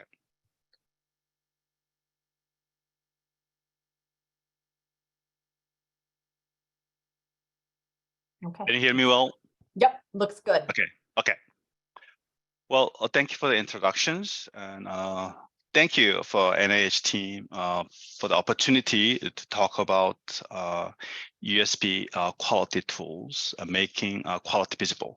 My name is Seong Yu. You can call me SJ, and I'm with the USB United States Pharmacopoeia, working with for verification programs. Okay. So next slide. Okay. So before we get into quality tools, I want to just give you a very brief introductions about USP. We just celebrate 200 years anniversary a couple of years ago. So which means we have 200 years of reputations in this public health industry. And we are self-funded. Okay, we are not trade association. We are independent, and we are about 100 employees. They're globally located, and we are working with experts in different area, about 900 scientists, practitioners, regulators to develop, revise USB standard that help protect public health. So our mission, USB mission, is to improve global health through public standards. We're going to talk about USB standard and related programs. The verification program is one of the programs we are operating at USB and help ensure the quality, safety, and benefit of medicine and food. So let's get into USB quality tools, what we are offering for dietary supplements. We have two kind of tools we have here. One is USB quality standard, okay, which are official, okay, and public standard. They are USB monograph for dietary ingredient and dietary supplement. We have general chapters for general test procedures. And also we have FCC monograph for food ingredient. And we have additional tool, which is we call dietary supplement compendium, DSC, is online accessible, and it covers all the monograph general chapters that are relevant to dietary ingredient, dietary supplement. That's one area of tools. And also we have a verification program. It's a more standalone program. Okay, it's not associated with much standard. We have a separate program to verify products, and the product is once verified, they can carry USP verified mark. Okay, mainly we're going to talk about the DSBP program, Dietary Supplement Verification Program, in this presentation.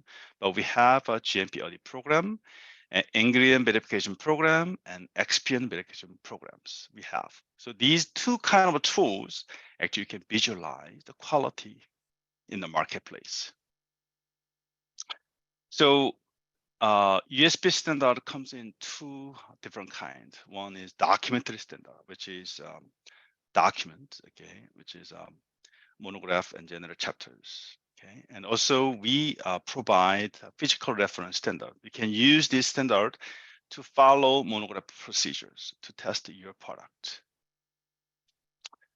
So I'm going to just give you brief introductions because some of you may not familiar with USP monograph.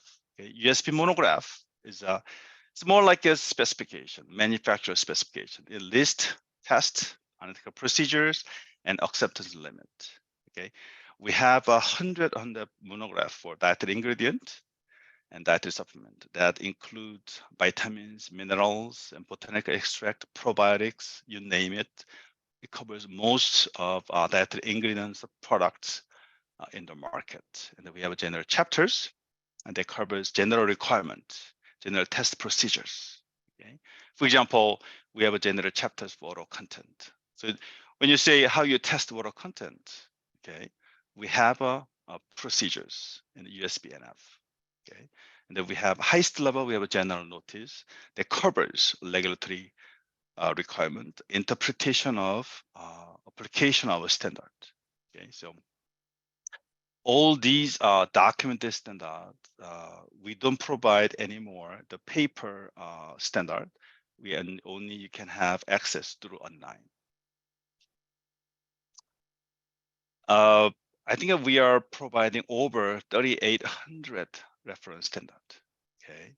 That covers OTC drugs and biologics, excipient, and dietary supplements and food. So we have 100 reference standard for dietary ingredients and dietary supplements commercially available in market. Okay, so we have a group of people is really dedicated to dietary supplement standard.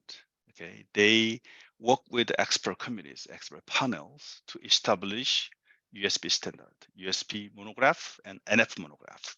Okay, and also they work on developing a reference standard for dietary supplement. Okay, so you can check on this website, find additional information. I want to give you just example of USP standard, okay, for probiotics. I think probiotics one of the emerging ingredient in the market now. So we have developed standard for monograph for probiotics. Okay, monograph covers definition, identity, strengths, and contaminants. Okay, I like to point out that a USB monograph for probiotics requires probiotic product ingredient should be identified at strain levels using strain specific primers. That's the requirement. And also we have published general chapter 64 probiotic test that covers general test procedure as well as limit on contaminant. Another emerging dosage form is gummies in the market. You can find gummy product easily in the retail store. We have developed the monograph for gummies. Its compendium name is the chewable gels. Okay. We have many monograph for tablets and capsules. Okay. But for these specific dosage forms, we include specific requirements. They are pH and water activities. pH no more than 4.5, water activity no more than 0.75. The reason we include this specific requirement is the chewable gels comes in with the inherent water content in the product. It's about 10 to 12%.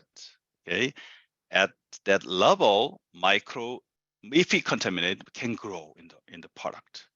So with this requirement, we are ensured that, okay, at least microorganism, we can prevent from micro spoilage that may lead to safety issues. So you can find a monograph and the USB NF, okay, for chewable gels. Okay, so the first half, we just talk about USB standard. Second half, I'm going to talk about USB verifications, okay? USB verification is, I told you already, a standalone program, okay? So the participant comes to us and we verify their product, and the product allowed to carry USB verified mark, as you can see in the screen. We have several the programs available in the market, okay, but only DSBP program, okay, consumer can recognize in the market. Other programs is more business to business programs, but DSBP program is we are interfacing consumers. Recently, we launched GMP audit programs for manufacturers. Okay, so I think many contract manufacturers, they are in the program. So once they meet GMP requirement, okay, we issue certificate saying that the facility passed the GMP audit by USP.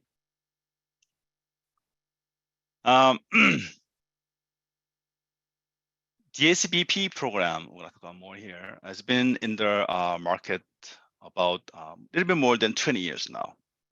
I think at the beginning, the DSBP was initiated by a request by industry. So they like to ensure that their product be differentiated from the other computer product. That's the reason this program has been initiated. This is a fee-based, which means participant comes to us, they have to pay expense for the verification. It's voluntary programs. We evaluate the product against science-based standards, which is a USP standard and FDA GMPs. So what it means, if a product is USP verified, which means consumer can trust that what's on the label is what's in the bottle. Okay, we went through already the challenge with the GMP compliance. Okay, we observed that is challenging. That's the reason this program comes in to help to build confidence in consumer markets. Okay, so with this market, any product carrying this market means positive identification, strength, and purity and performance has been tested and verified. Okay, so performance-wise, it's not really a familiar term in the dietary supplement industry, but USP verification requires, and the participant should be able to handle performance tests, as well as when we verify, we test for performance. The performance test could be, the performance test is dissolution or disintegration, or rupture test for certain dosage forms. Okay, so through performance, we know that product will break down in the body and be absorbed as intended. So to summarize the characteristics of a USB verification program. So we already, I mentioned a couple of times, USP is, we are not supported by industry. We are independent from industry. And the program driven by public health mission, not by financial incentives. And participant, manufacturer has to own the use of the mark, okay? It cannot be bought. And we have reverted to not grant verification approvals and will not jeopardize our reputation in public health industry. That's the strengths of the program, okay? So who are USB verified? These brands on the screen, their products from these, the brand owners have been verified. Okay, 100 products has been verified, and they are sold in the market now. So if you go in the market, retail stores, you can find a product carrying the USB verified mark, which means the product went through rigorous testing and GMP audit, and a lot of evaluations. So when you see the mark on the bottle, and you're gonna able to see the statement along with the mark. What it say in the statement is USB has tested and verified ingredient potency and manufacturing processes, and USB set official standard for dietary supplements. So it's a requirement. I want to talk about what could be the potential benefits from this program. Okay, definitely, I think a key benefit will be the manufacturer. They can differentiate their product from competitors in the market. That's the key the benefit. And secondly is based on the recent study performed by USP, we found that 50% of consumer, they are looking for quality mark and seals. They are looking for those products. Okay, and the recent trend, what we haven't seen is doctors, pharmacists associations, they recommend USB verified dietary supplement for their patient. Okay, so that could be the benefit. So when we verify what we do, are we just doing GMP audit or just product testing? So we believe that GMP audit alone, it does not ensure product quality. At the same time, product testing alone does not ensure product quality. It has to be together. So can we do just GMP audit and product testing? And we see some gaps there. That's the reason we include that quality control manufacturing documentation review.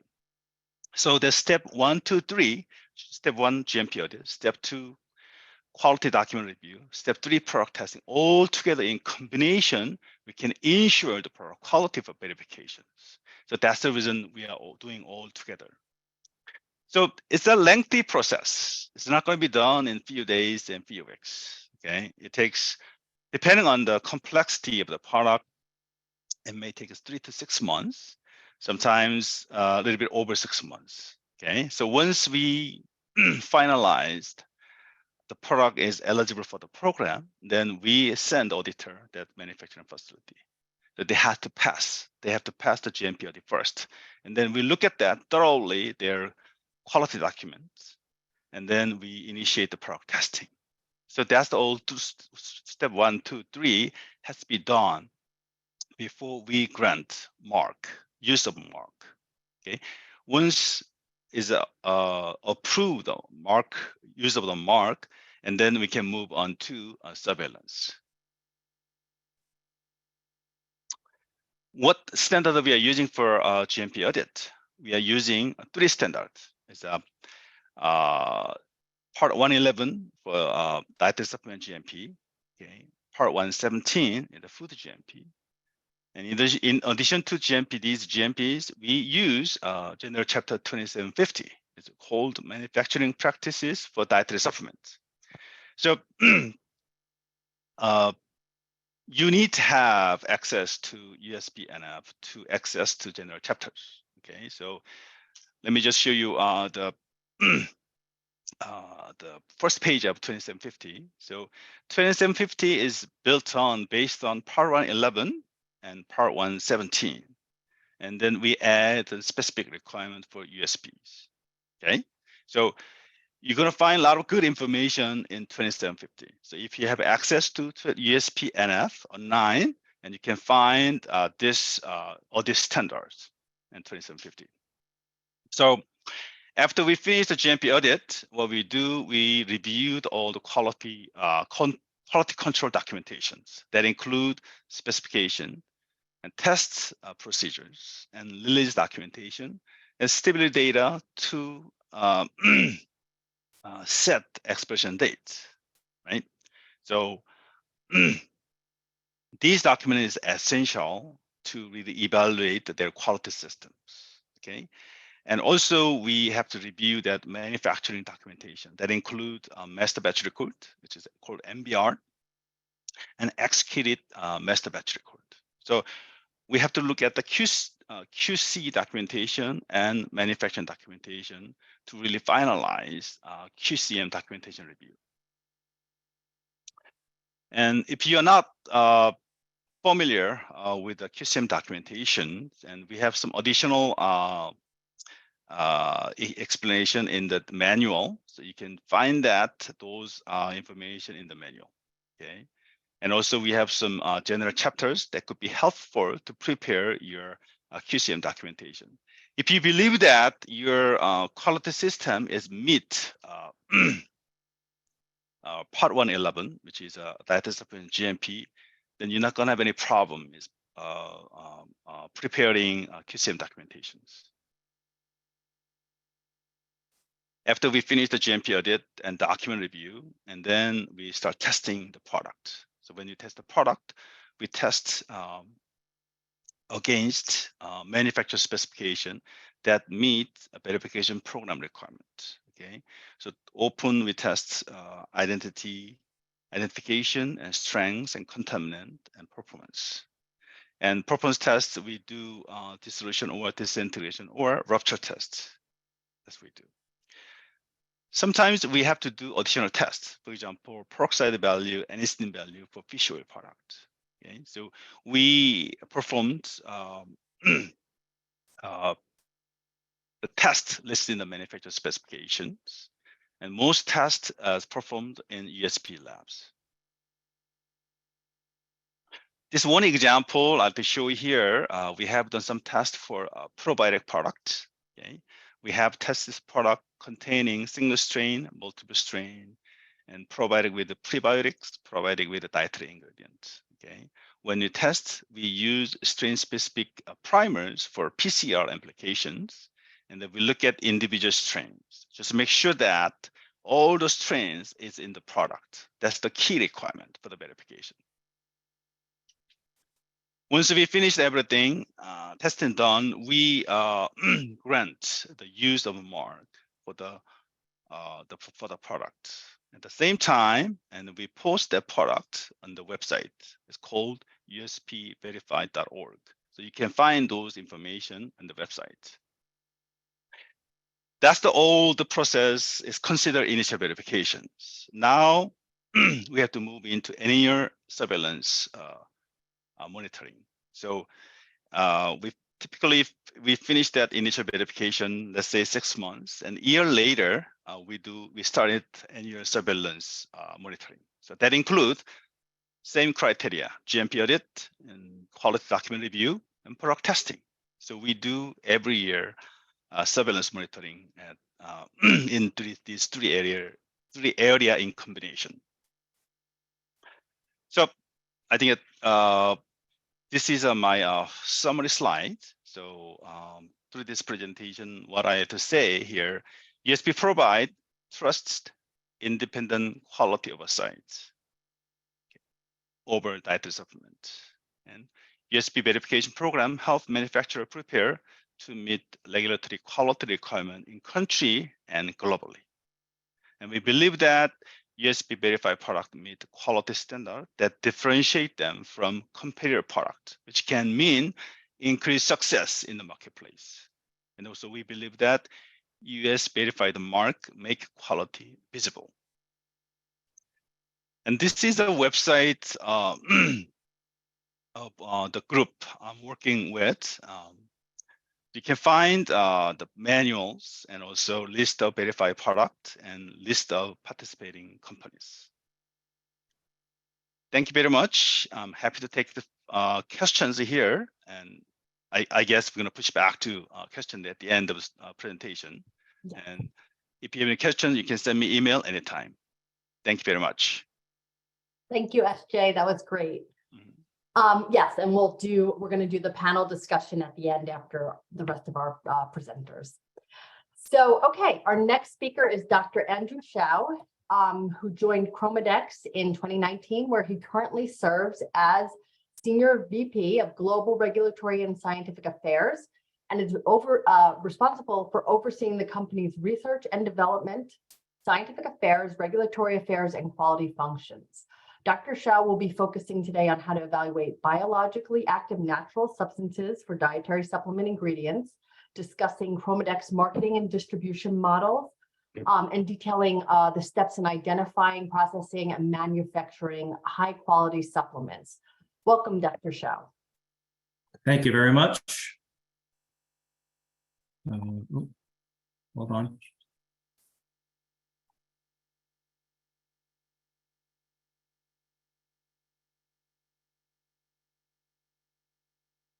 Okay, there we go. Oh, you're still in presenter view. Oh, perfect. Yep, there we go. Great. Okay.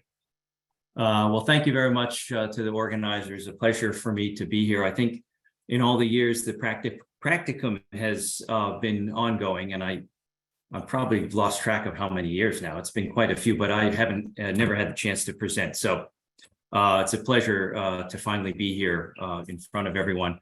I've got quite a few slides to go through, so I'm going to get through it pretty quickly here. You just heard the objectives, so we're not going to go through that. We'll start here by at least sharing with you the perspective for how ChromaDex evaluates biologically active substances as candidates for dietary supplements. And to understand that, here's a little bit about kind of who we are, what our competencies are.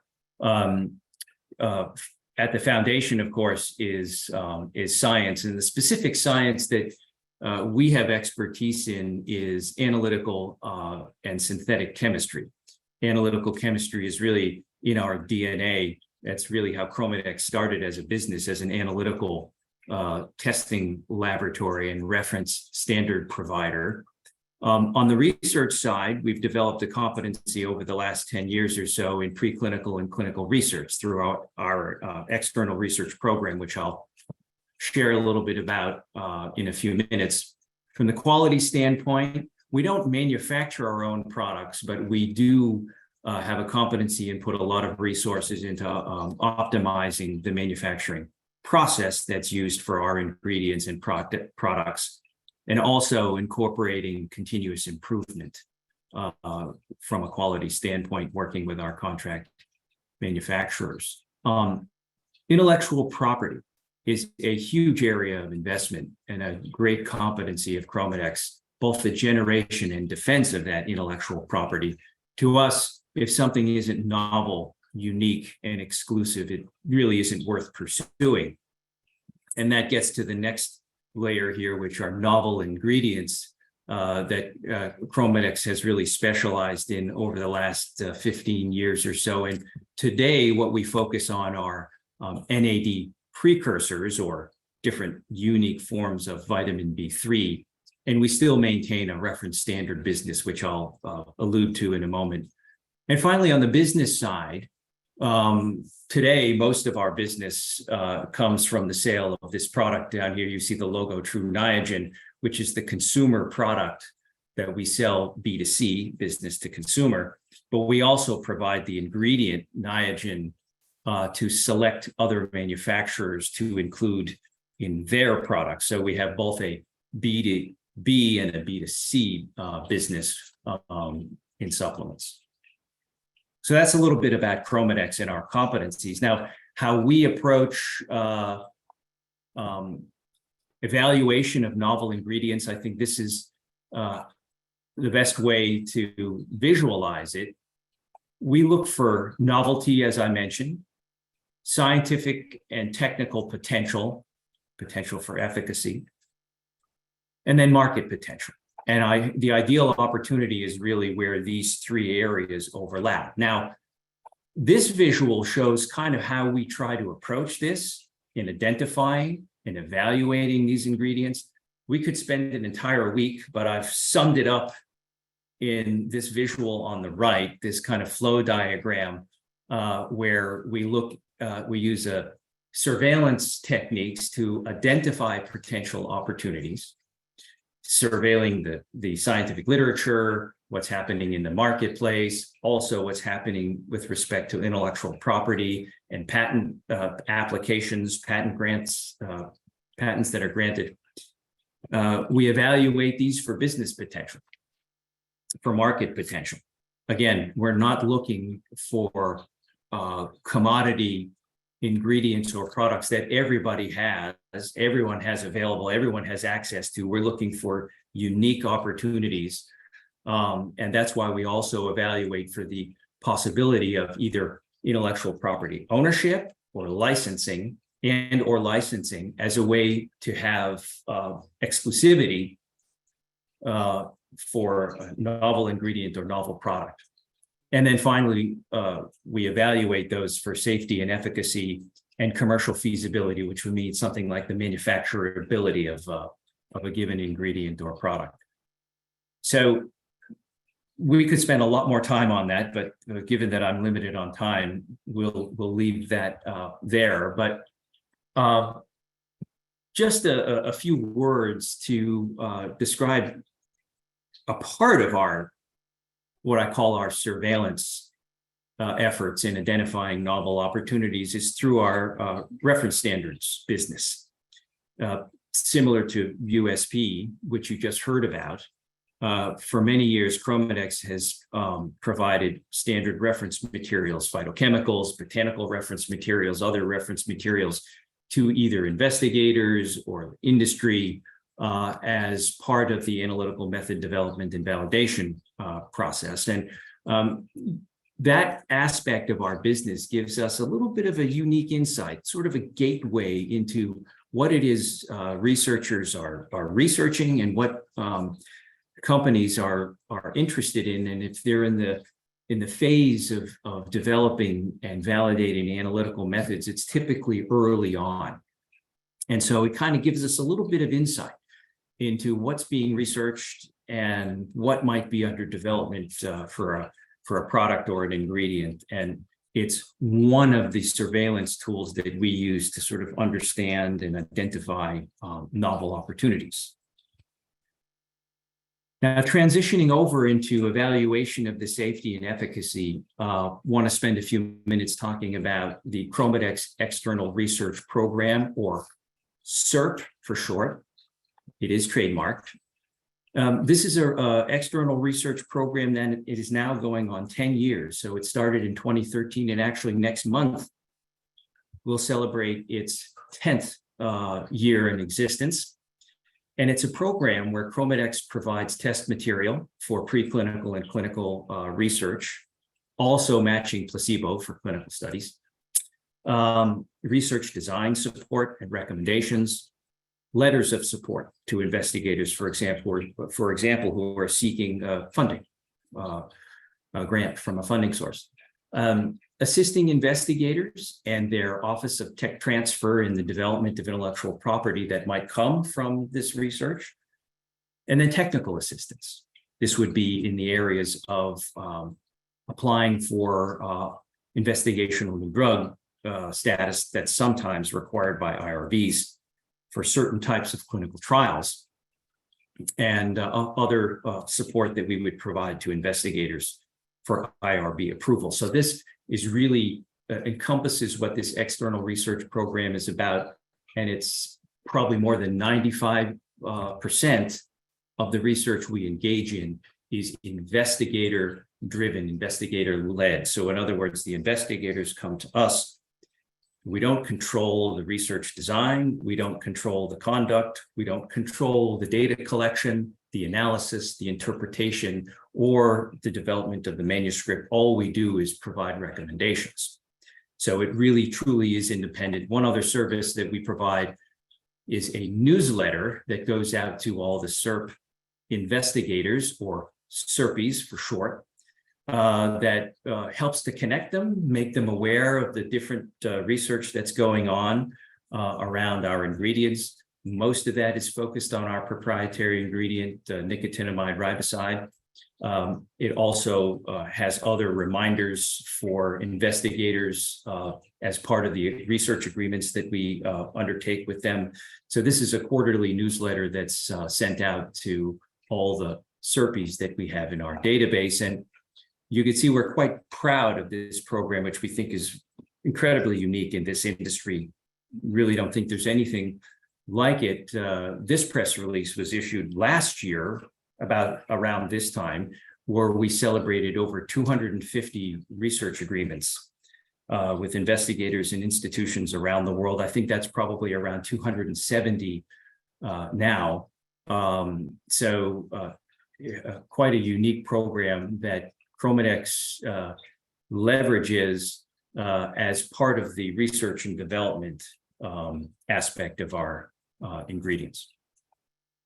So here are some examples of early publications that came out as a result of our external research program involving our proprietary ingredient, nicotinamide riboside. And this is just a few of many publications.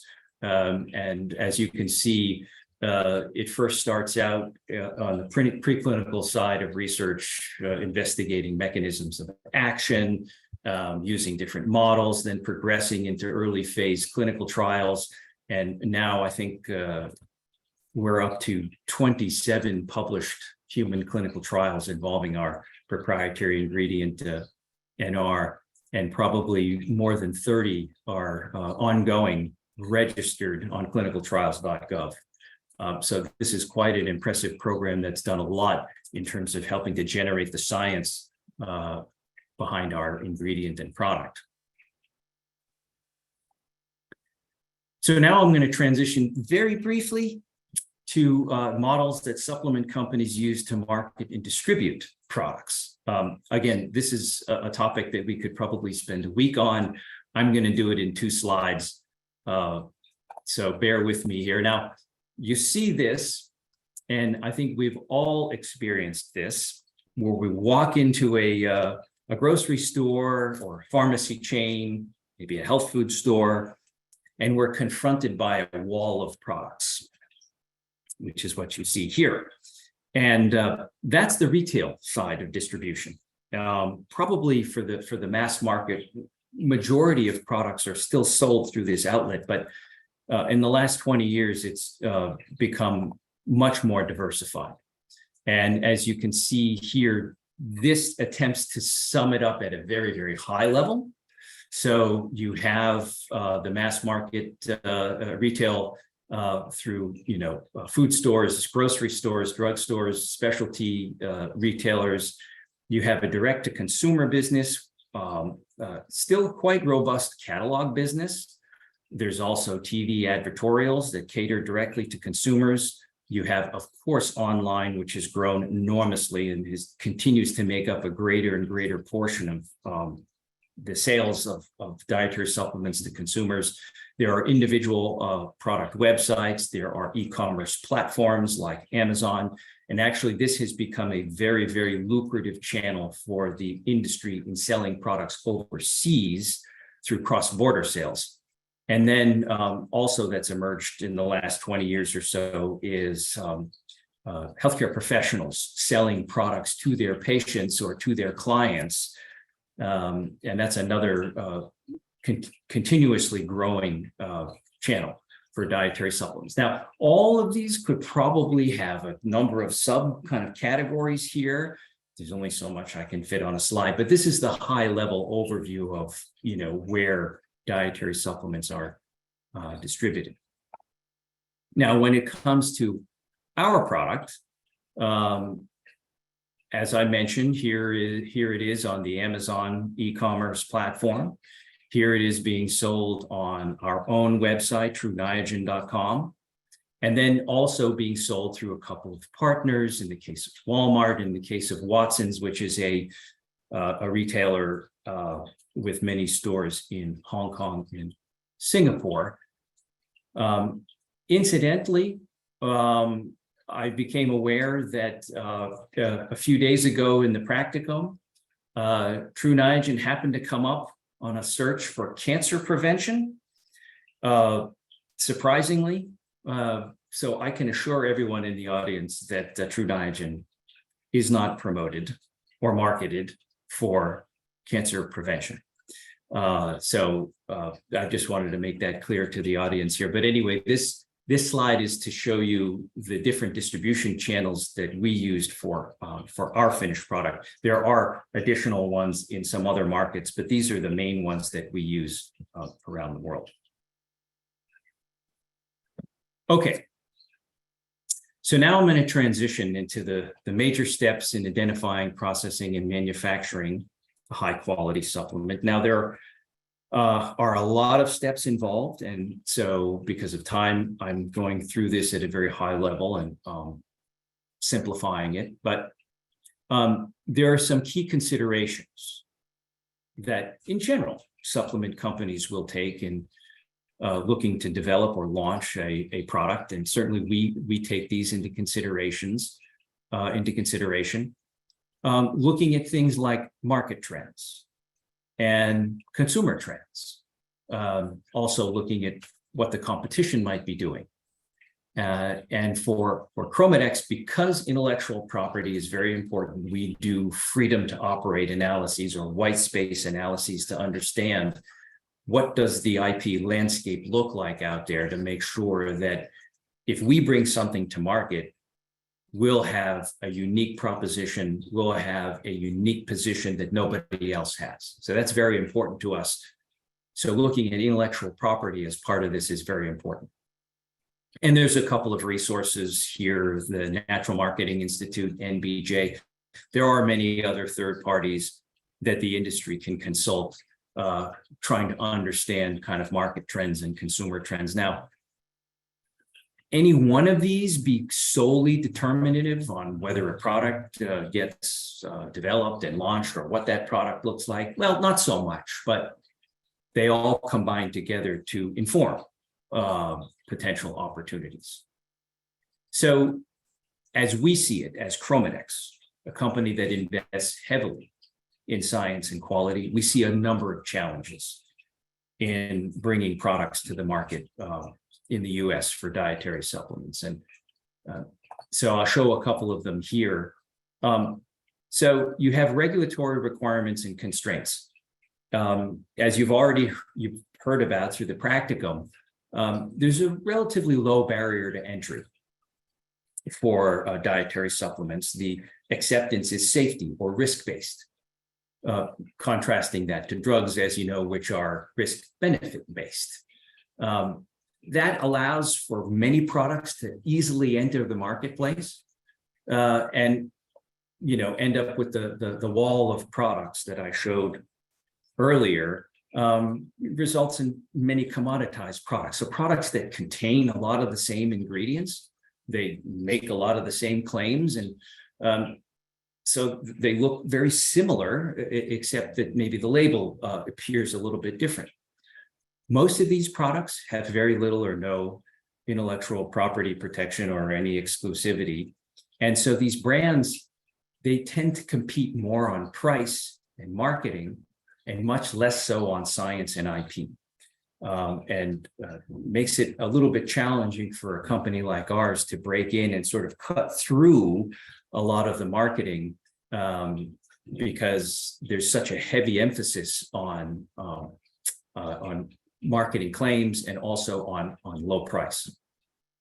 Now, also when it comes to claims, typically for dietary supplements, benefits are communicated through structure function claims. And these tend to be based mostly on scientific literature as opposed to actual studies on the actual products themselves. And so that also kind of puts us at a little bit of a disadvantage because we do invest heavily, as you saw, in a generation of science on our product. The other thing that's a little bit of a drawback, I think, in the framework, the legal and regulatory framework for claims, is that the significant scientific agreement health claims or disease risk reduction claims require an enormously high standard of evidence, which is a huge resource investment. And once a health claim is granted, anybody can use it. So there's no exclusivity, and that results in a very low motivation for industry to pursue these, including ourselves, to pursue such claims, because you invest a lot, but the return on that investment potentially is very, very low. Continuing on here, some challenges. Basically, what you see in this slide is the challenge of a unlevel playing field. So when it comes to quality and safety, the standards are very clear for quality and safety. Adherence to quality is claimed by all, but not necessarily practiced by all. And here's an example where lots of different seals, and this is just GMP seals that are used or have been used on products. There's other types of seals. As I tell my team at ChromaDex, there are more seals used on supplements than there are eyeballs to look at them. So it's very crowded with many, many companies claiming to adhere to quality standards, but not all of them do. And the regulatory enforcement tends to be inconsistent because FDA is very resource constrained, unfortunately. And this enables an unlevel playing field, what we call an unlevel playing field, where you have some products that end up in the marketplace put there by outlier companies that are tainted with drugs. And so all of this sort of enables this unlevel playing field, and it makes it challenging for a company like ours to market a product. Very quickly, this slide probably doesn't do it justice. There are some key steps in developing and launching a new product. I showed earlier some of the market research that's done. This is really the product itself.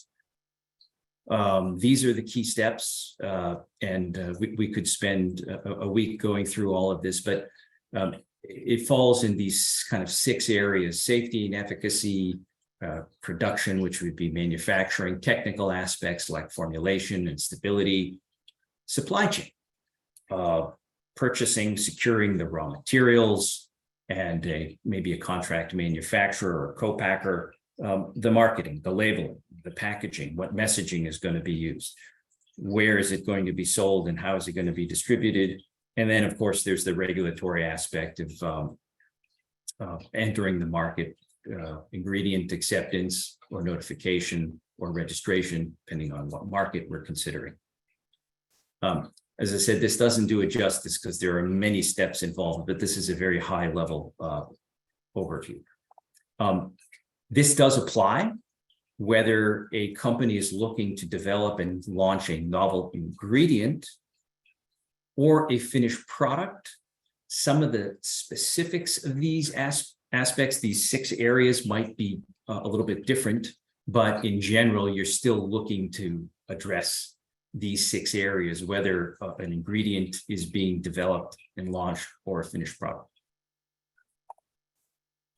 A little bit about third-party standards and certification. It's great that my talk follows the one from USP. USP is one of several very high-regarded third-party certifiers that we have for our industry. I think they provide a very, very important service, along with some of the other ones that you see here. They help to establish quality and manufacturing standards that can be relied on by industry, and also certifying, as you heard, companies to those standards. And that's a very important service that they provide in today's environment, where, as I mentioned, the playing field is very unlevel. So one role that these third-party providers and certifiers provide is by helping to level that playing field. Now, that value can be limited by consumer demand or consumer acceptance and awareness and understanding of what it is they mean. And it kind of goes back to the earlier slide where I showed a bunch of seals. Well, here's 4 more among the, who knows, hundreds or thousands that are used. And so how and to what extent these seals stand out more so to a consumer representing a better quality product Now, that's hard to know because so many different seals are just used randomly. And it may be difficult for a consumer to distinguish when two products on the shelf, they look identical and they have two different seals, which is the one that really signifies an investment in quality and integrity.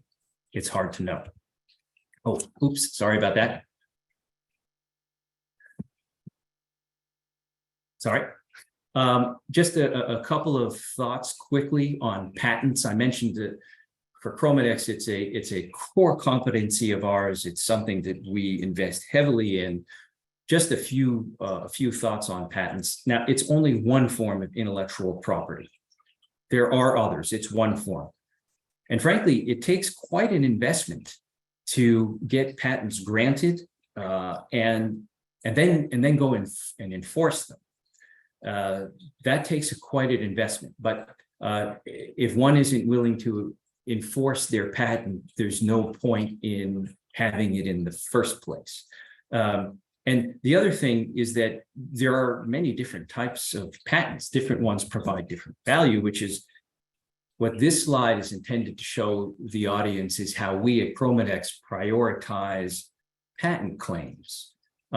So the patents that have the most value are the ones that cover the chemical structure or composition of a unique novel ingredient. And in nature, we're not permitted to patent the chemical structure. So the next best one is the crystal form, the physical form of the compound, followed by method of use, which would be how that compound functions, right? What it does in the body, for example.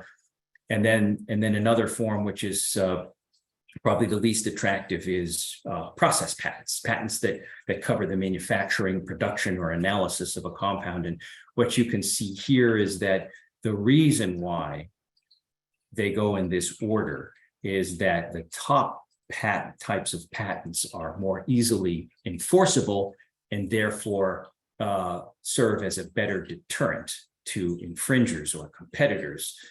And the enforceability tracks with the commercial interest.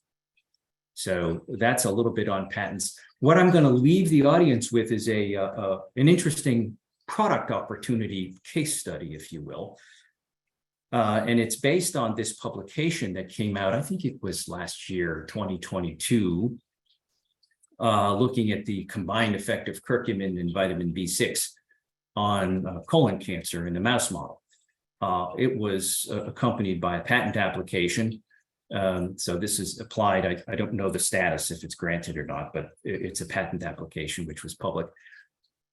And looking at the analysis of this as an opportunity for a dietary supplement product, the way we approach it is, we see some upside, but it's outweighed by the limitations. And the upside is, this might be seen as a novel combination, B6 and curcumin, a relevant health outcome. Consumers, for example, are interested in intestinal health or gut health.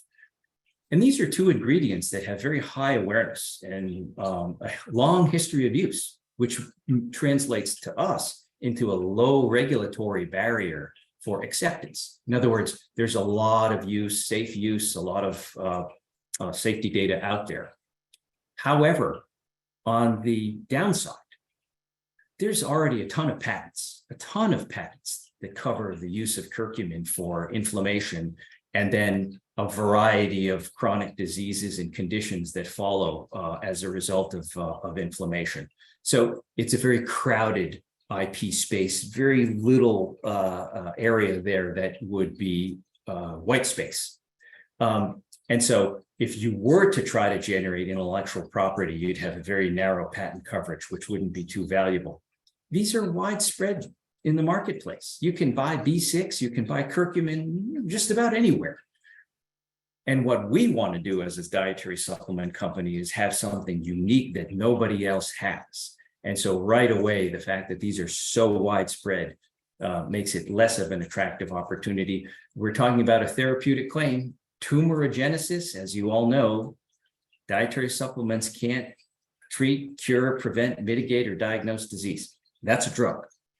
So that's a little bit of a downside. And then, of course, this is preclinical data that would have to be validated.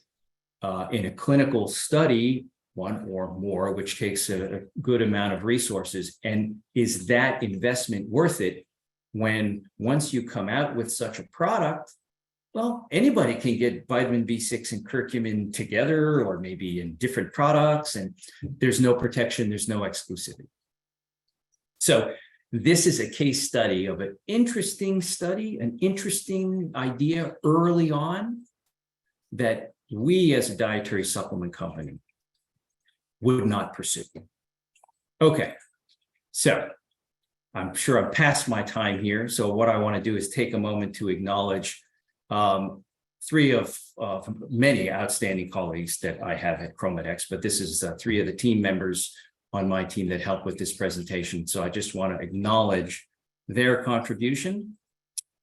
And thank you for your time and attention. I look forward to the panel discussion. Thank you very much, Dr. Shao. You've given us a lot to think about. So thank you for that stimulating presentation. So now I would like to introduce our next speaker. This is Dr. Tod Cooperman from consumerlab.com. Dr. Cooperman is a noted researcher, writer, and commentator on consumer healthcare issues, and is the president and founder of consumerlab.com and pharmacychecker.com. Recognizing a lack of quality standards and oversight in the U.S. dietary supplement industry, Dr. Cooperman founded consumerlab.com in 1999, along with an FDA scientist. Consumerlab.com has been the leading independent evaluator of dietary supplements, publishing reports for consumers and health professionals at www.consumerlab.com. Dr.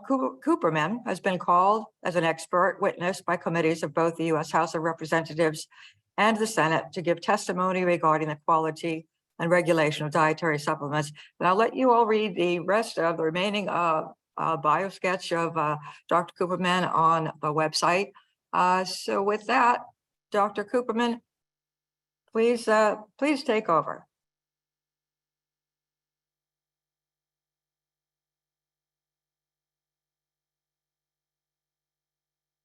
You are on mute, Dr. Cooperman.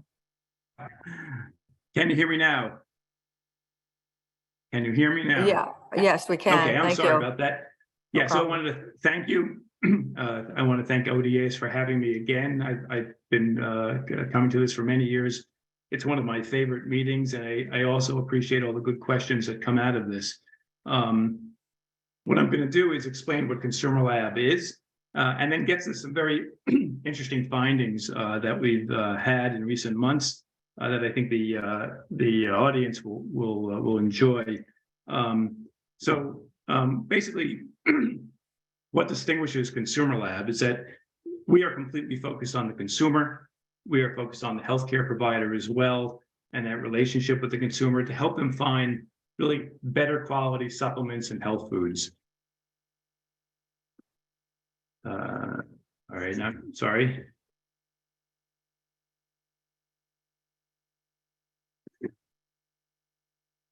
Okay, so we're now in our 24th year. I founded Consumer Lab in 1999 in order to identify the best quality health and nutrition products through independent testing. I don't know why I'm having a little trouble. Okay. To date, we've tested over 7,000 products, representing over 1,000 brands. We have over 95,000 individual members, as well as institutions, colleges, hospitals, public libraries who subscribe to Consumer Lab and pay for this testing that we're doing. We also have a voluntary program that's much smaller, but the bulk of the work that we do is really just for our readers, which probably includes many of the people in the audience. I don't know, I'm having a little trouble with moving things around on the slide. Sorry. So, why do consumers care about the kind of information we're producing? Well, first of all, individuals need to understand which supplements are the best quality, and that's something we do in our reports, is identify our top picks. We're giving kind of the full story And really why I founded the company was really to help my parents figure out, should they use a supplement? If they did, how would they use it? Which type, which specific dosage should they use? And which products were best? Physicians use it. Here's a quote: "I use your reports to help me protect my patients from ineffective and contaminated products on a regular basis." And people in industry also appreciate that Consumer Lab is an independent organization that consumers trust to help them choose a quality vitamin and supplement brand. I'm sorry, I don't know why there's a delay on this. Okay. I founded the company. I'm an MD. I've been involved with consumer health for 27 years. Our head of research is Mark Anderson. He's been involved. He's a toxicologist and pharmacologist with 26 years experience. Prior to him, who helped found the company with me, was a Dr. Bill Obermeyer from the FDA, who was testing supplements. And our executive editor is Meredith Worthington, who had previously been with the Natural Standard and Therapeutic Research Center, very experienced in writing about supplements.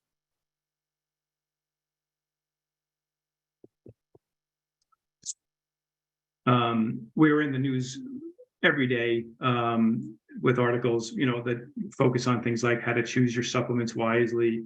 Can elderberry treat the flu? Is collagen a fountain of youth? What's really in your prenatal vitamin? I'm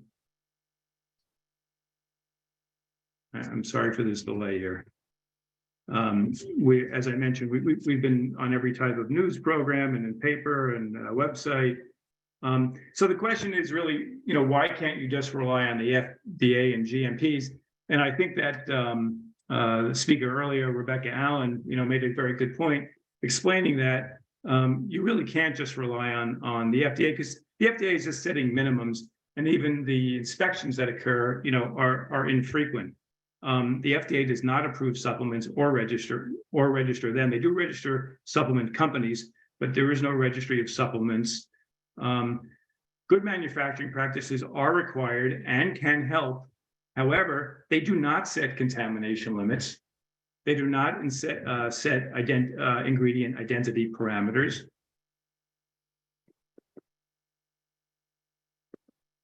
I'm sorry for what's going on here.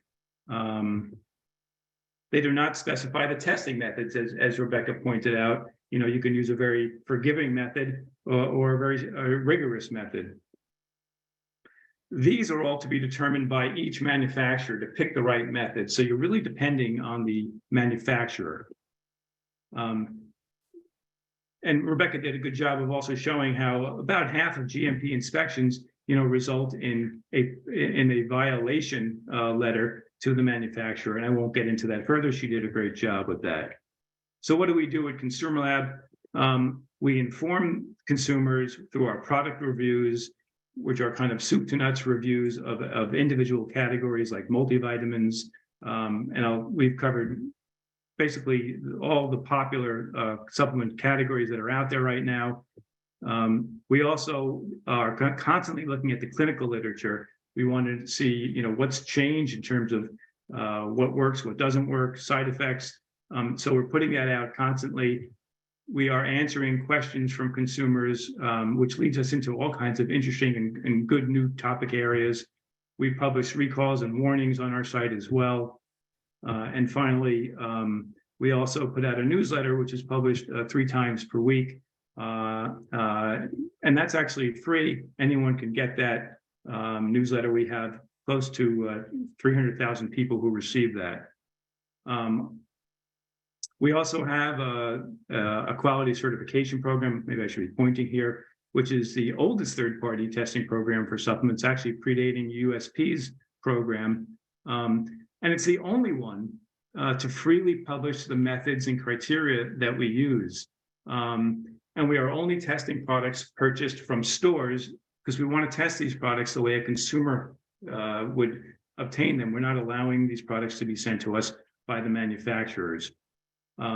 We do some special testing for academic researchers as well, a very small part of what we do.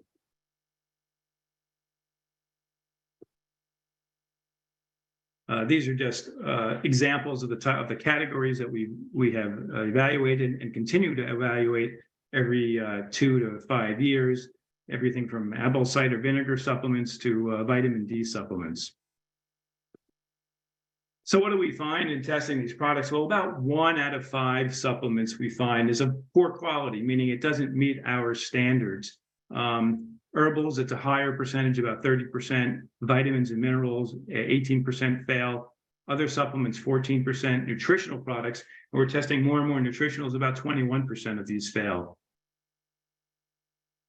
So what are the reasons why we find problems? First, is that products often contain little or none of the listed ingredient, or they contain far more than the listed ingredient, or the labeling is really inadequate to describe the ingredient, or it's an adulterated ingredient. You know, there's something else being added there, or poor quality.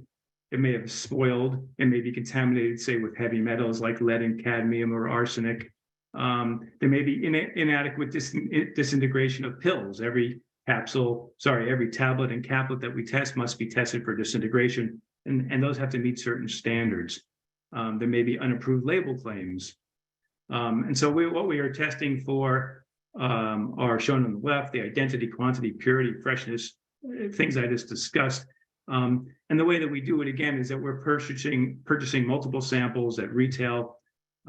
We do the pill disintegration testing in-house. The other tests are actually sent to expert labs blinded around the country. And if we ever find a problem, which we do all the time, we need to send it to a second laboratory for confirmation of that issue.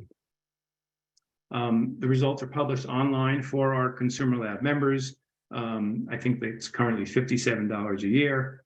And that includes the latest clinical information and consumer tips as well, and our top picks within the category. Products are approved. Products that are approved in our voluntary testing program are also included there, and they're indicated with a special flask.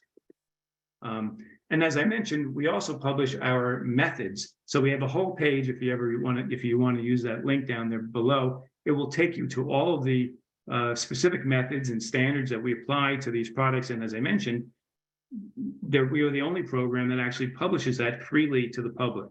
So there's tremendous transparency in terms of how we're testing and what we're testing for. And just to give you an example of what a review actually looks like, we just published our latest multivitamin report. And please let me know if you can see this or not. Can you see that? Yes, we can. We see the website. Terrific. Okay, so we just put this out on multivitamin, multiminerals supplements, testing all types of products. Basically, what we found, quick summary: 8 out of 27 products did not pass our tests. Some had lower levels, and many had higher levels, and I'll get to some specifics there. And we looked at everything from general multis to even down to pet products. Obviously, we also get into what these products do and don't do. Interesting. Here's what we found actually in terms of testing products. We found most of the issues with gummies. Vitafusion Men's Multi had 197% of its claimed folate. Similar for our kids' multi worm gummy. New Chapter Smarty Pants had only 78% of its vitamin D. We also found that some other products that weren't gummies had issues. One product, a prenatal, had 188% of its iodine. Another product high in folate. So this is the kinds of things we find. We even looked at some pet products. One product had only about 14% of its vitamin D. We also looked at whether products exceed the upper tolerable intake limits, because that's not identified on labels. You'll know the percentage of the daily value, but if it's way above the upper limit, it's not. A consumer doesn't know that, so we point that out. It doesn't mean that there's a problem with the products. It may be that you need to take extra, but we want to point that out as well. Then we analyze also, just compare the cost of products and just showing how you can get a multi for as little as 3 cents, or you can spend up to $1. And we factor that in also in terms of our top picks. And so here are our top picks. I'm going to go through this quickly. We look at it for general adult multis. adults over 50, women over 50, et cetera. Later on in these reports, we also get into, well, here are the actual results for each product, and then you can compare these products in terms of how much of different vitamins and minerals they contain. We do a cost analysis as well. And I'll just scroll a little further down and get down to extensive information about really what each of these ingredients does: vitamin D, vitamin E, vitamin K. So that's just one example of many, over 100 reports that we have on the site that we continually update. Now I'll get back to kind of some interesting findings. Okay, so here are some recent findings. I just discussed the multis. And what's particularly interesting, what we found with the multis, is that, you know, and all the problems we found with gummies, which were most likely to fail, is that last year, USP, which, as you know, as we discussed earlier, which puts out monographs, actually permitted gummies to have 245% of their listed folate and 250% of their listed vitamin C, which is much higher than the 50% overage that's provided for tablets and capsules. We believe from a consumer perspective, that's not great, that you really need to hold these products to the same standards as a tablet or a caplet. And so we apply that same standard, at no more than a 50% overage for tablets and caplets for those ingredients. For other ingredients, sometimes we have an even lower overage. And this overage, it is understood to be important because companies do have to put in enough so that they have 100% of what they claim throughout their shelf life. That's an FDA requirement. So there will be some overage, but we think that these overages are too far for a consumer. Another example, flaxseed, not a supplement, but many people put flaxseed on their cereal. You know, they eat it all kinds of ways, ground and whole. We found out of 16 products, 5 were very high in cadmium, often having about 5 times as much as other products. I won't get into the details as to why, but there is no federal limit. Most companies we found are not even testing for cadmium in their flaxseed. We look at extra virgin olive oils, we also hire an expert taste tester when we look at extra virgin olive oils.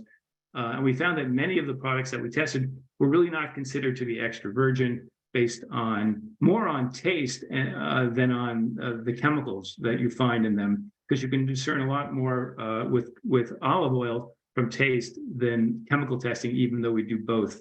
Some don't even provide the 70% oleic acid that you need to make a health claim about reducing coronary heart disease. We also tested quercetin and rutin, for example, recently. Of the 4 rutin products, one contained only 17% and another had 89% of its listed amount. We also discussed cost, how huge differences in cost among supplements. We found to get 500 milligrams of quercetin was as little as 16 cents to over $6.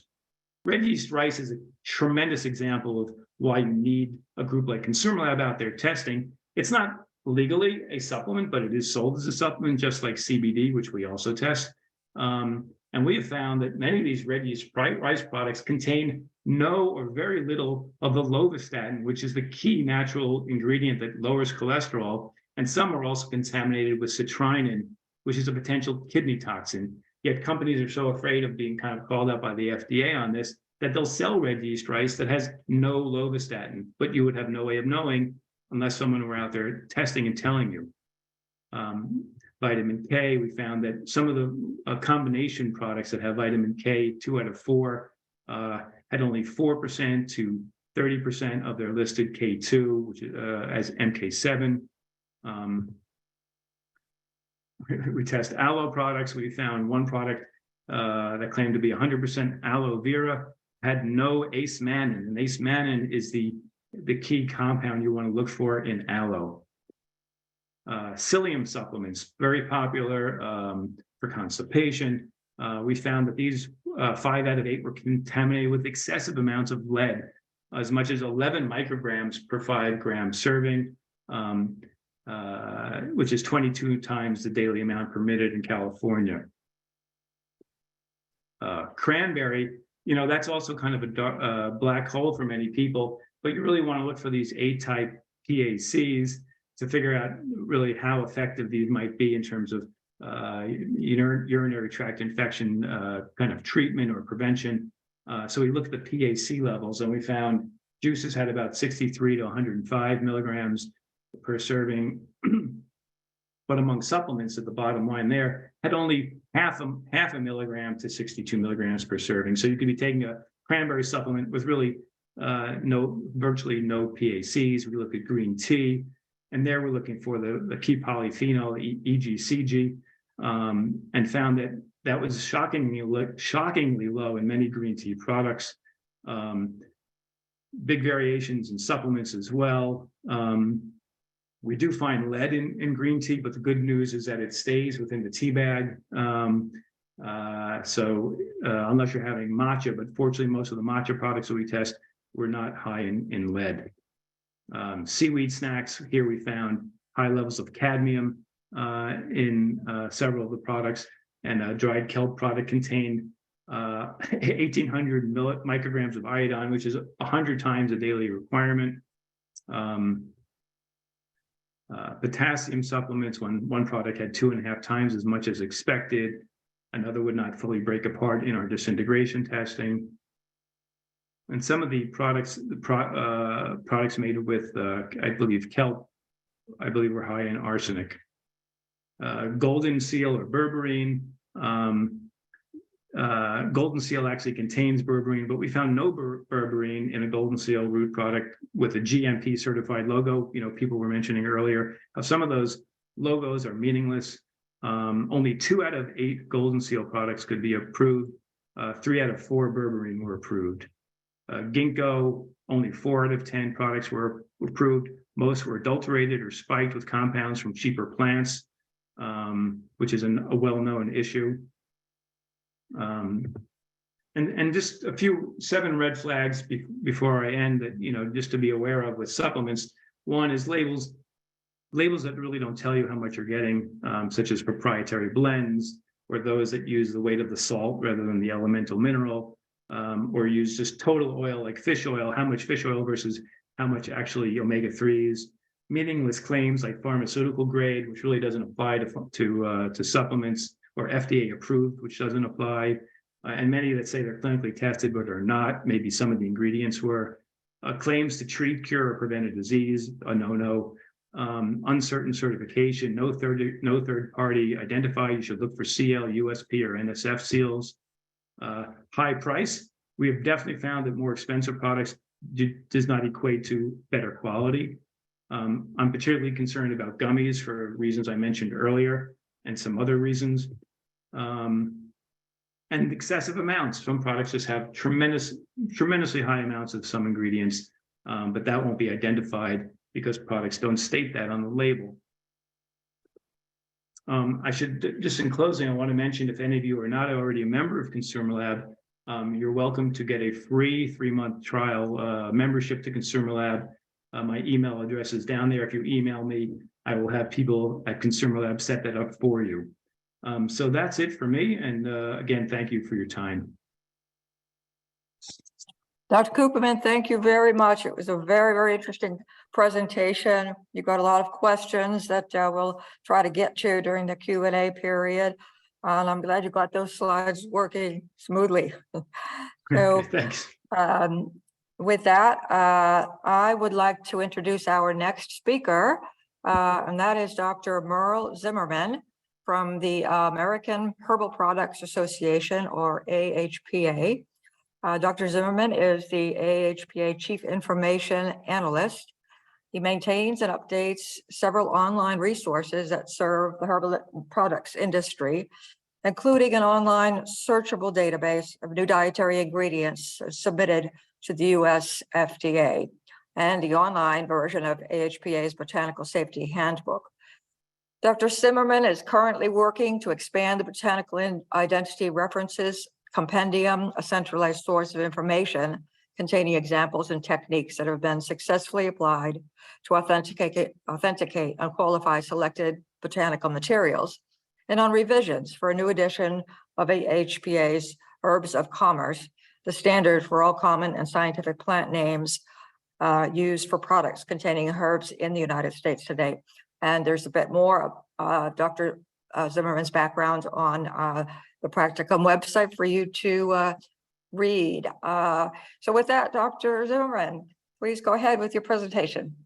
Thank you very much, Patricia, and everybody who's attended got this far through the week.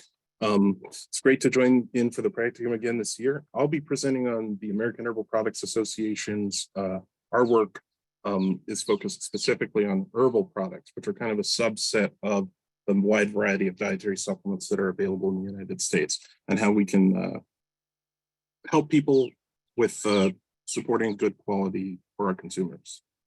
So here we go. First, a little bit about AHPA.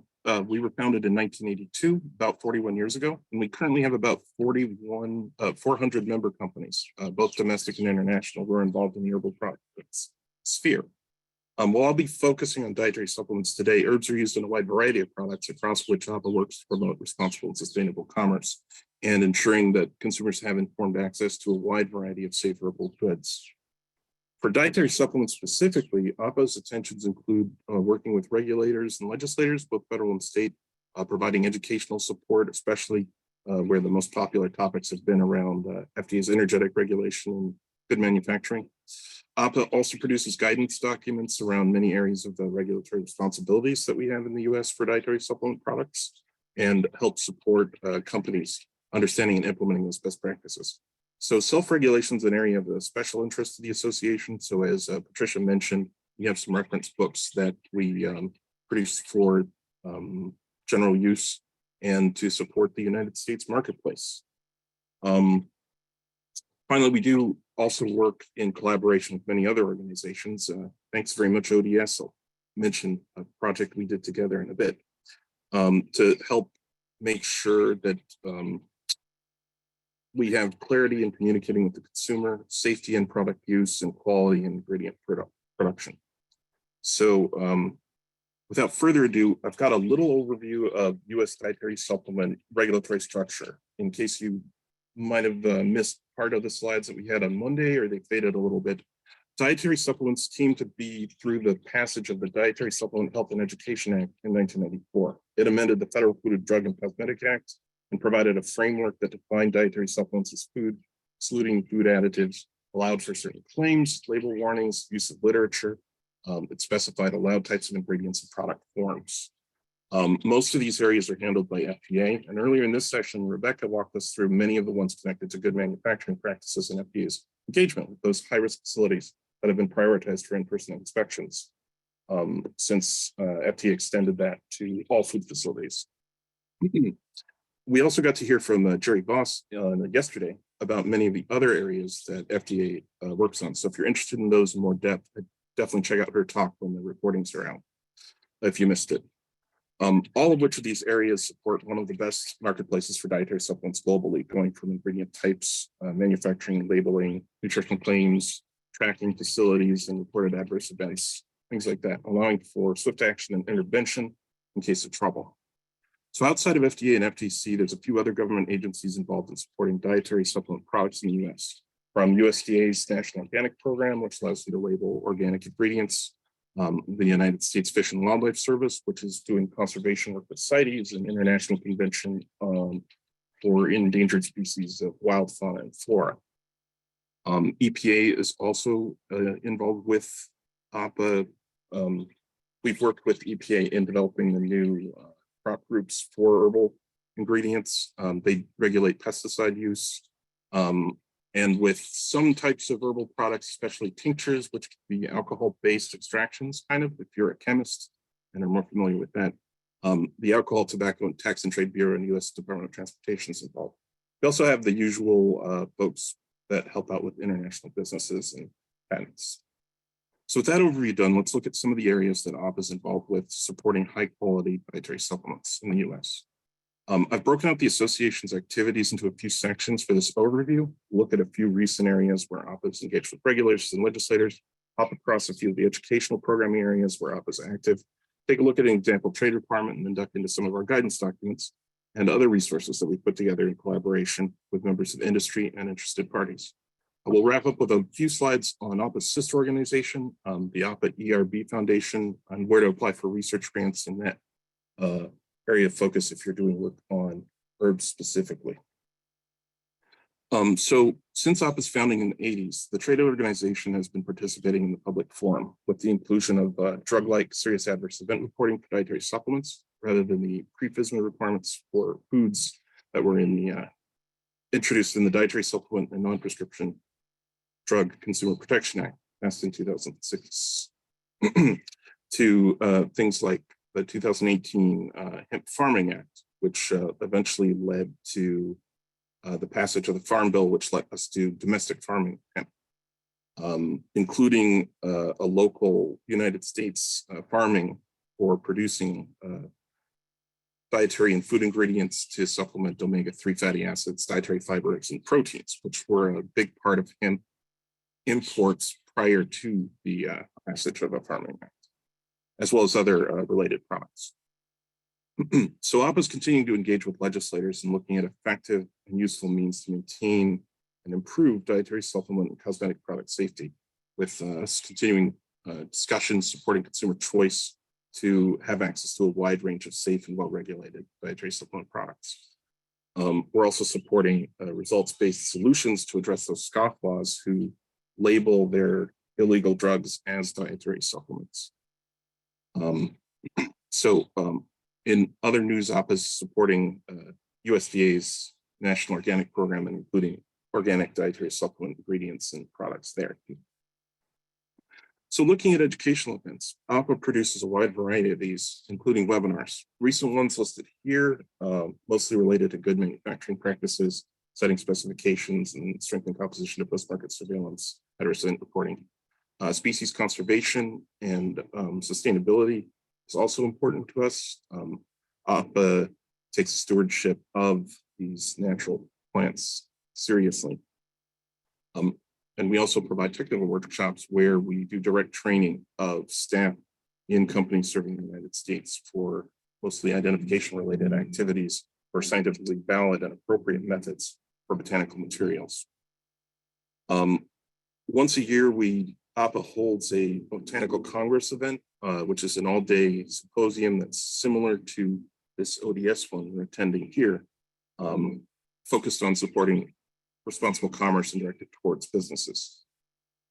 So another thing we're doing to try to help the United States market is self-regulation of trade requirements. As Patricia mentioned, AHPA Serves of Commerce is one of our publications. First, it came out in 1992 and gave standardized common names for about 500 ingredients, with the main goal to give a single standardized name for those ingredients that are in dietary supplements. That was established as a trade requirement for AHPA members. So as a condition of membership to AHPA, your labeling needs to use the names in terms of commerce. It was then incorporated by reference in FDA rule in 1997. And the third edition has expanded the second by about a third. And I believe it will be released very, very soon, if not later today. So outside of that, they don't appear just from a void. AHPA has a bunch of expert committees that we put together focused on specific areas, and they gather together industry members engaged in commercial activities in the dietary supplement, cosmetics, other herbal related spaces.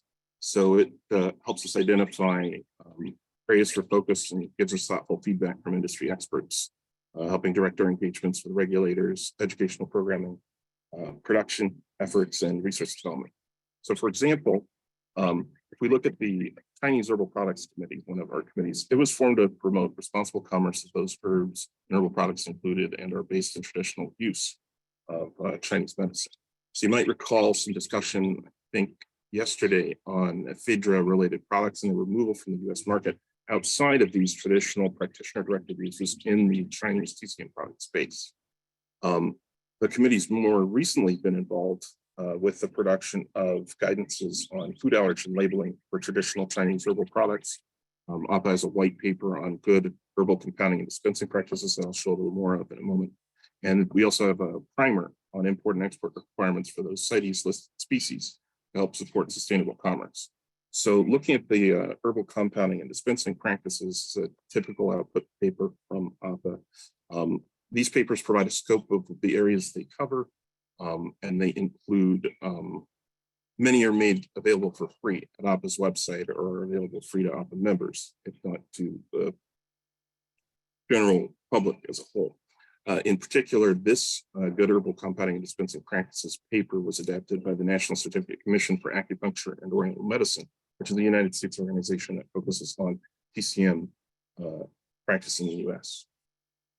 Other guidance documents cover a huge variety of subjects to support many of those areas of regulatory responsibility we've heard this week, going from the ones we just peeked at to good stewardship, harvesting, business-specific concerns like effective work with contract manufacturers. And we also have a variety of guidances specific to some of the issues that Todd was bringing up related to ingredient safety and potential contaminants. So these help companies establish standards that'll support safe products for the US.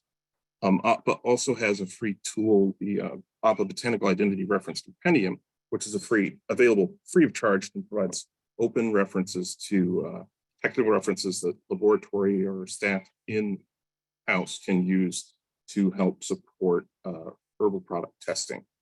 We also have a reference text, AHPA's Botanical Safety Handbook, the second edition of which we produced, partly funded by ODS. Thank you very much.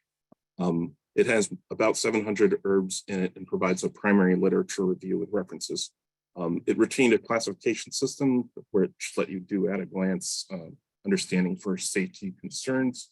That was included as a trade requirement for AHPA members in labeling any warnings for consumers. So the product is also available electronically and is being continually updated and revised with new literature articles and new articles of commerce. So to wrap up my presentation, let me bring us around to a sister organization of AHPA, the AHPA Education and Research on Botanicals Foundation. It's a 501c3 organization that was established to promote education and research on medicinal, therapeutic, and health promoting herbs. So the foundation is currently involved in, I think, 3 projects that it's been talking about. The OSHA Sustainability Project has been sort of continuing from its wrap up recently. We have a Golden Seal Harvest study we're supporting that's in progress, and a series of herbs in history articles written for general readers about some herbal uses in health and medical traditions. So the main part of the OSHA study was started in 2012, and I think it was extended to 2017. It had outputs including a paper to the US Forest Service talking about the population and root estimates. The active grant program is currently accepting applications. They do a review biannually and prioritize project types that are based around research of specific herbs and botanicals and the supply chain, as well as technology and methods for analysis and products designed to help communication with the public. So thank you all very much for your attention here. And I'm looking forward to answering some questions and participating in the panel coming up. Thank you very much, Merle. That was very interesting. And I know you're going to have several questions as well. So that was Awesome. That was great. So now I would like to introduce our last speaker for the day. That is Attorney Stephen Mister, who is the President and CEO of the Council for Responsible Nutrition, or CRN, a leading trade association for the dietary supplement and functional food industry since 2005. Under his leadership, CRN has established itself as the trusted, credible voice of the supplement industry with lawmakers, regulators, media, other stakeholders. CRN has launched highly successful initiatives like the Supplement Owl, Life Supplemented, a self-regulatory advertising review program with the CBBBs, and several economic reports demonstrating healthcare cost savings from the targeted use of supplements. So please have a look at the rest of Mr. Bister's biosketch on the Practicum website. And with that, I will let you begin your presentation, Mr. Mister. Thanks. Thank you, and thanks for having me. I think CRN has been a part of this from the beginning, and we're very happy to be back again this year. I'm assuming everybody can see my slides and hear me, or you would stop me. So I'm going to keep going. So the Council for Responsible Nutrition is the trade association for the dietary supplement industry. As you can see on the screen, we are based here in Washington, D.C. with a staff of 19. It includes scientists, toxicologists, government affairs, and lobbyist experts. We have several lawyers on staff. We have a communications team. So a really well-rounded group of experts serving the industry. We have about 110 voting members. Those are companies who are either putting ingredients or finished products into the marketplace, something that actually would end up on the shelf. And another 60, what we call associate members. These are the companies that provide the ancillary services and benefits to the industry. Everything from public relations and advertising agencies to the testing organizations like US Pharmacopoeia and NSF. So a really good representative of the supplier community. We do this on a little over $6 million a year. We're largely funded by our members through annual dues. And we're excited to be celebrating our 50th anniversary this year. And as you'll see on the bottom of our slides throughout the presentation, we're really excited. We've been around since 1973 and have a great history. These are just a few of the many brands that we represent, but I thought maybe many of you would see brands that you're taking yourself and understand that they are a member of the Council for Responsible Nutrition. Our mission on behalf of our members is to sustain and enhance a climate for our members to responsibly develop, manufacture, and market dietary supplements and functional foods along with their ingredients. And so everything that we do as a trade association is in furtherance of this goal to build a stronger climate for companies who want to do things the right way, both in terms of creating a regulatory environment that recognizes the work that they're doing, and also making sure that there is access to these products, that consumers can get them in a affordable manner.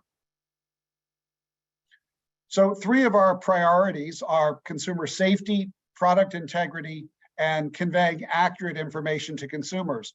And this slide might look familiar to you because it aligns very nicely with what FDA says are its primary regulatory priorities. As of the regulatory agency, they also are interested in, first of all, maintaining consumer safety, but then also assuring product integrity and making sure consumers are getting truthful and accurate information about the products. So we think that the work that we're doing at CRN is absolutely in line with our regulatory partners over at FDA and the Federal Trade Commission. There are many ways that we do this, but the 3 that I'm going to talk about today are through our self-regulation, through our policy work, our advocacy on Capitol Hill and with FDA and in other venues, and then some of the educational initiatives that we work on.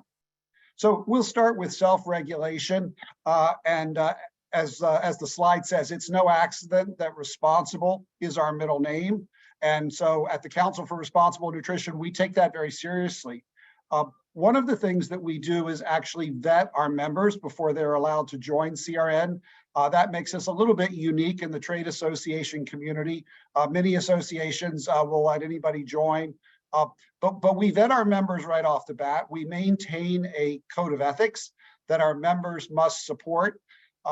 It's thankfully rare, but we have asked members to leave if they do not uphold these ethical principles. In addition to that, we maintain a whole collection of voluntary guidelines and best practices that are developed by the members. They work up through our committee system, and then they are eventually approved by our board of directors. So these voluntary guidelines really do set out what are the best practices for the industry, and in some cases set out the expectations for membership at CRN. And we have a really good history of developing programs that are relevant to consumers and making sure that our companies are ahead of the curve, so that we are really setting the pace for where the industry should be going. So that's one of the things that we do.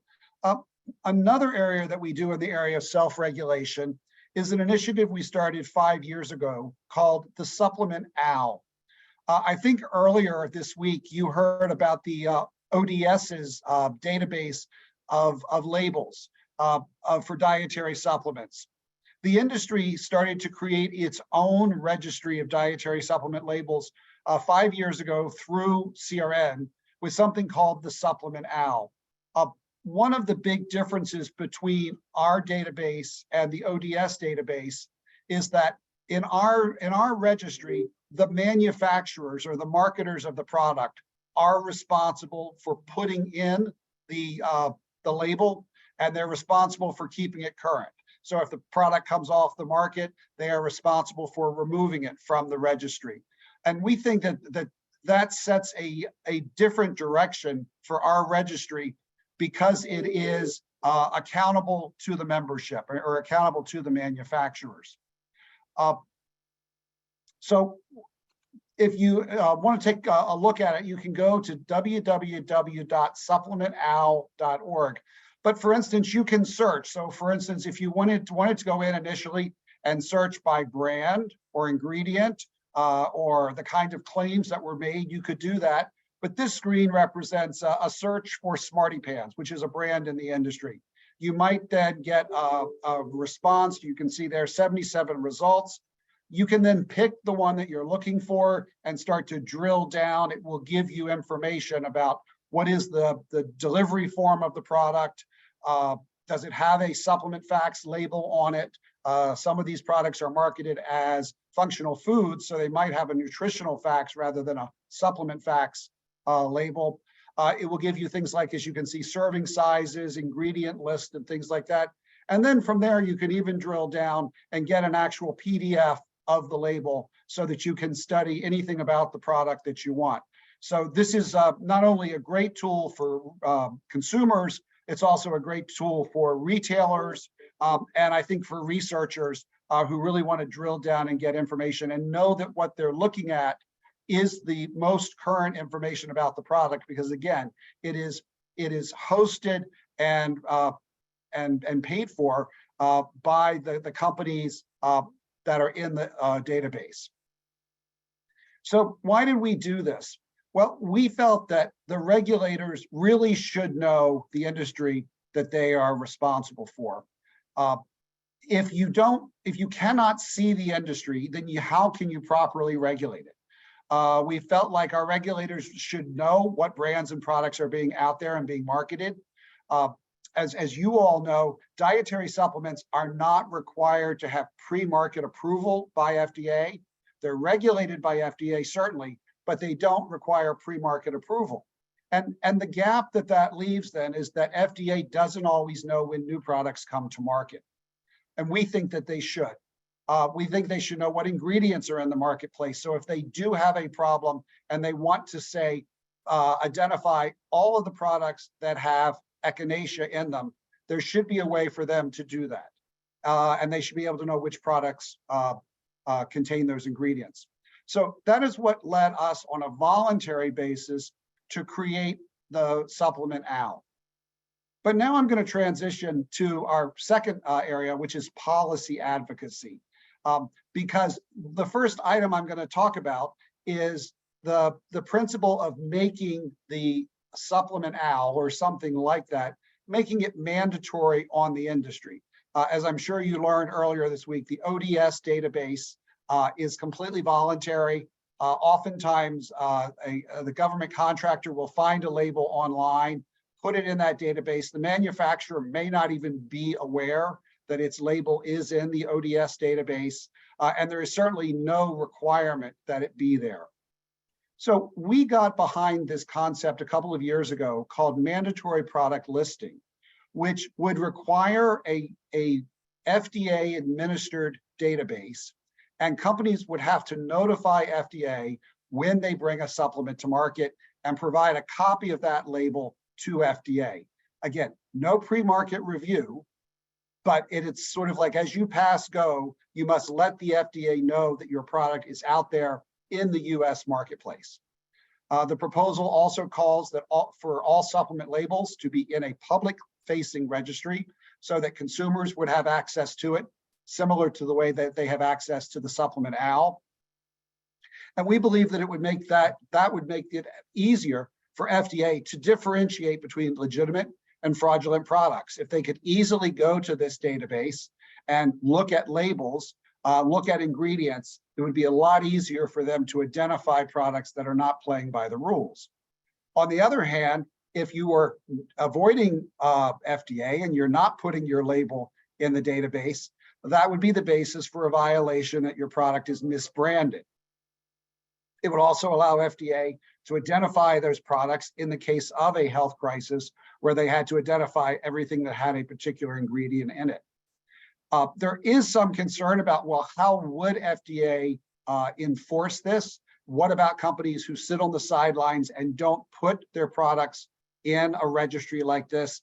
But I think one of the interesting things about having a public-facing registry that retailers would be able to access is that in many ways it would become self-executing, self-enforcing, if you will, because retailers would require, if you want to be on the shelf in my stores, you must be in this FDA database. And it would be very easy for a retailer when a salesperson comes in and pitches a new product to check the registry and see if it's there. And if it's not in the registry, they most likely wouldn't allow it on their online platform, if in the case of, say, Amazon or any of the big retailers, Walmart, Costco, CVS, would simply not allow it into the stores if it wasn't in the registry.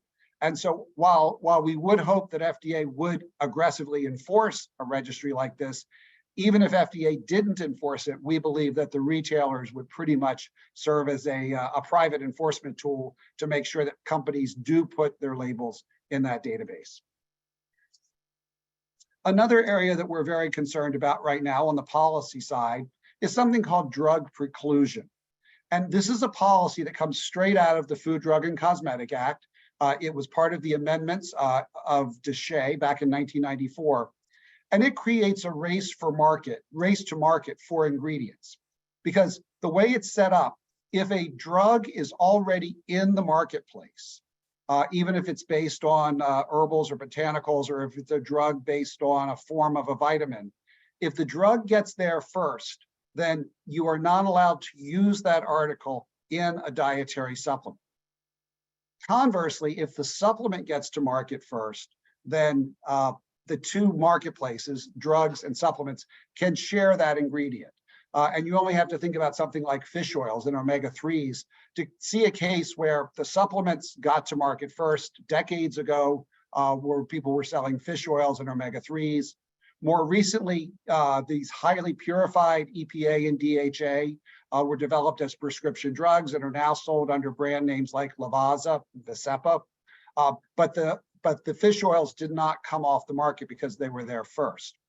So this was incorporated into Gahche for a very good purpose, which was to make sure that after years and years and millions of dollars of research, a drug company did not have those financial incentives pulled out from underneath of it by a dietary supplement that would just appear on the market using the same article that was in the drug, and then, of course, undercut the marketplace for the drug. Unfortunately, what has happened over the last several years is that balance between drug interest and supplement interest has tilted much more towards drugs. And we are starting to see drug companies go back and use a research study that was 30 or 40 years old to say, well, we actually studied this ingredient back in the 1980s or the 1970s even. Therefore, we should get a monopoly over that ingredient now, even if it wasn't really commercialized in the intervening time frame. And during that time, a dietary supplement came to market using that form of vitamin B or that form of vitamin D. And both of those are actual examples where drug companies are now asserting drug preclusion in order to force the supplement off the market. So a couple of things that CRN has been doing in this space.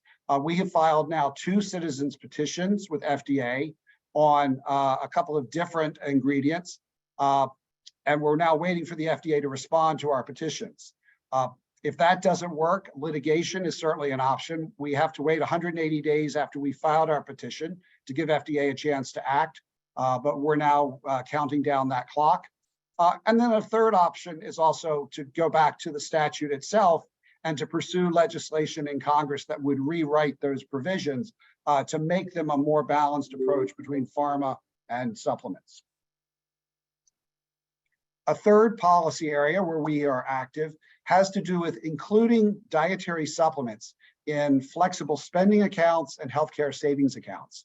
I'm betting a lot of you have a flexible spending account where you put away a little bit of your pre-tax money, and then you can use that for qualified medical expenses, things like co-pays on prescription drugs. Now you can even use them for over-the-counter medicines. The legislation we're pursuing would recognize that dietary supplements are a contributor to better health and that they would be recognized as qualified medical expenses where consumers could use that money. It is their own money that's been put away pre-tax to use that money to reimburse themselves for their supplement purchases. We've been doing some consumer research and we have found that consumers overwhelmingly would like to be able to use their FSAs and HSAs for supplement purchases. But interestingly, even though they want that additional flexibility, they want the option to control how they spend their FSA money, it does not appear that it would cause them to put more money into these accounts because the decision as to how much money they put away is actually driven by economics, not what is in the allowable expenditures. So another area where we're active on behalf of the industry. Last example I'll give on policy has to do with cannabidiol, CBD. As many of you may know, Congress did remove hemp from the Controlled Substances Act back in 2018. But when they did, they left in place that FDA had oversight over hemp and its constituents as they would for any other ingredients. And since then, FDA has cited that drug preclusion provision that I was talking about a few minutes ago to argue that CBD cannot be marketed in supplements because it was first marketed as a prescription drug. Epidiolex, the prescription version of very highly concentrated CBD, came to market in 2018 prior to the passage of this Farm Bill. So there are numerous firms that have provided safety data to FDA. We have made arguments why drug preclusion does not work. We filed a citizens petition with the agency. All of those have been either denied or rejected. And so we are now going back to Congress to ask Congress to revise the statute to make it clear that in the cases of these cannabinoids that come from hemp, that they should be allowed to be used in dietary supplements.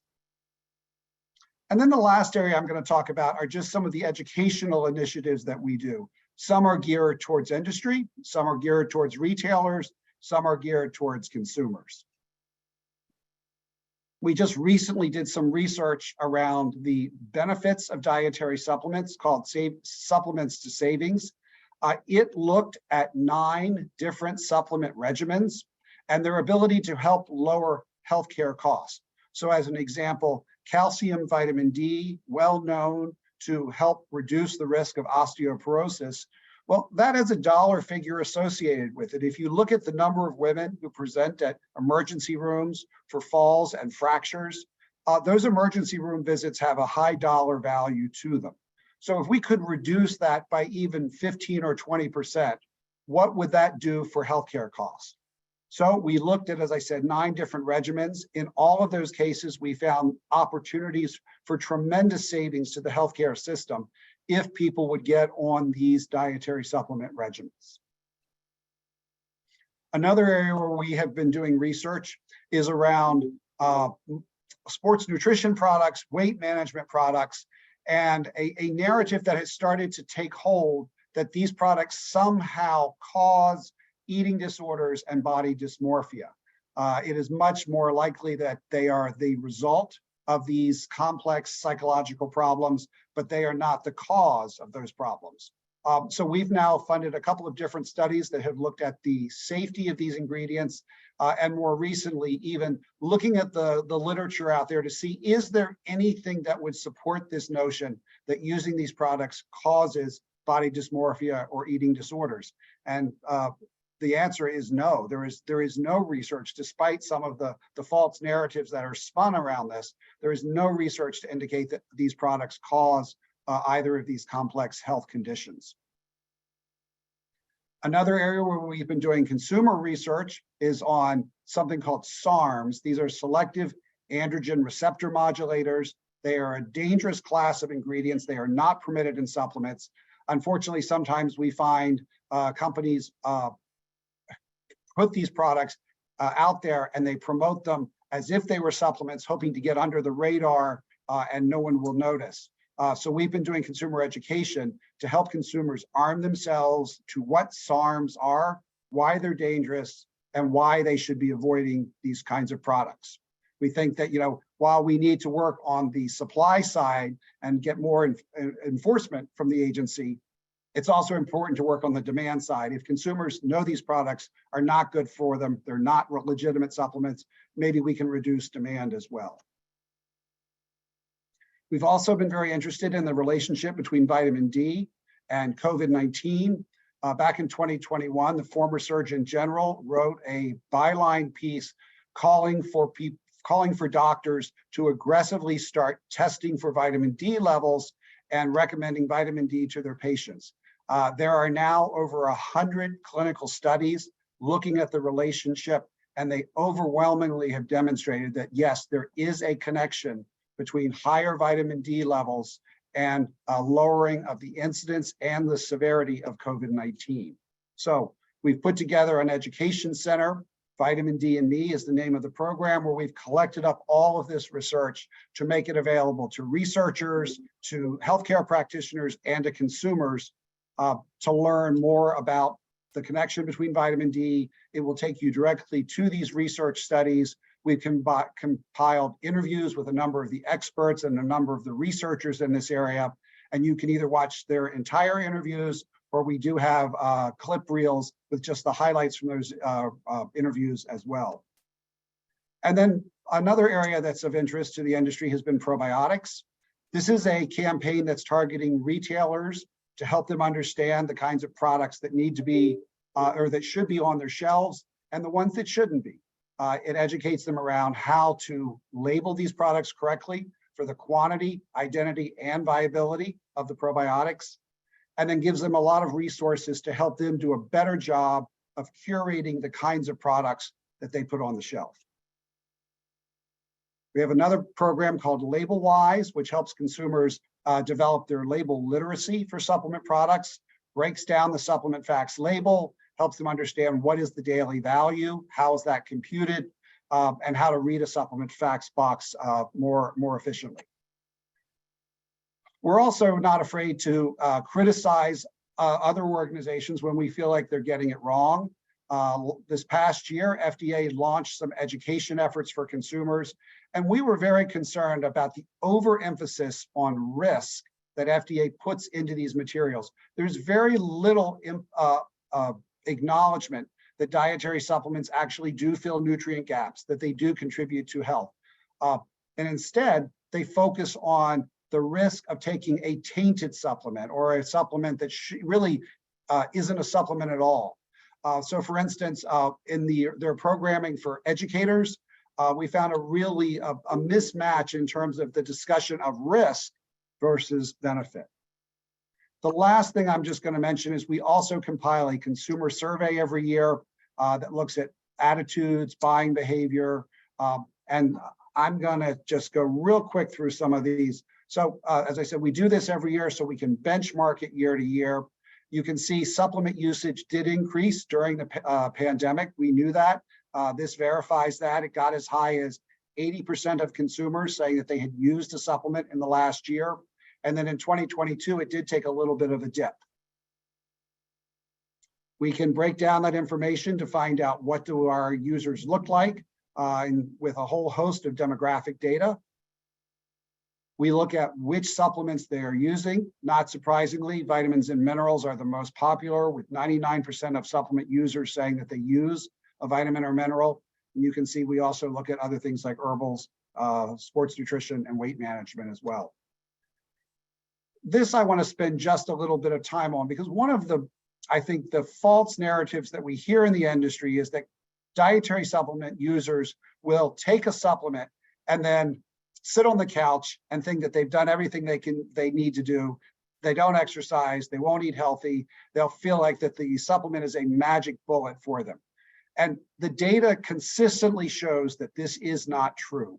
When we look at supplement users, we find that they are more likely to be trying to eat a healthier diet, they are more likely to exercise, they are more likely to visit a doctor, they're more likely to get a better night's sleep, they're less likely to use alcohol or tobacco.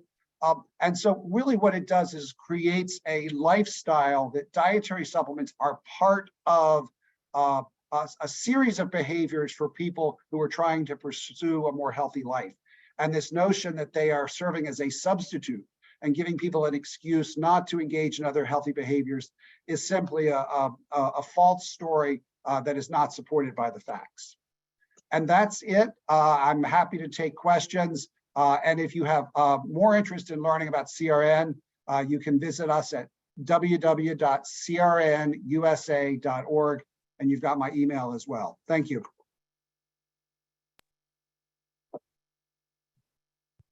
Right. Thank you very much. That was super interesting.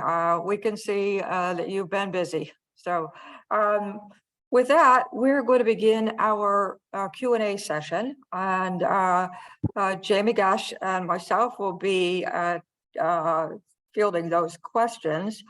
So I'm going to just ask, let me move around a couple of things. One question, I'm going to start with one question that was asked and answered in the chat, and I don't believe everyone necessarily saw the answer to that. So I'll read that out and then ask the first question that has not been answered. So the question was to Dr. Allen, let's see, here we go. European countries also have GMP standards. Does FDA inspect European firms? And Dr. Allen's answer was yes, we test firms globally. Any firm that imports products into the US may be subject to inspection. So that was that one. Now, the first question open that hasn't been answered is, what is the percentage of pharmaceutical and medical device companies audited that have a 483? And so we're going to ask these questions essentially in the order that they came out. So it might be more predominant towards the speaker who was speaking at that time, but certainly anyone can chime in. So Dr. Allen, I think this was for you. Okay, I can speak to the dietary supplement industry. However, I cannot speak to the medical device or drug industry for that question. Oh, let's see. Any of the other speakers are welcome to try and answer that if you can. No, I think let's go on to the next question. Okay. This is also for Dr. Allen. So Abigail noted that on one of your first slides, it showed the percentage of the time a firm was not compliant with the y-axis showing the total number in that year, somewhere between 500 and 600 firms per year. So she's asking, is it safe to say FDA is only able to check 500 to 600 companies per year? And she's just wondering on this statistic due to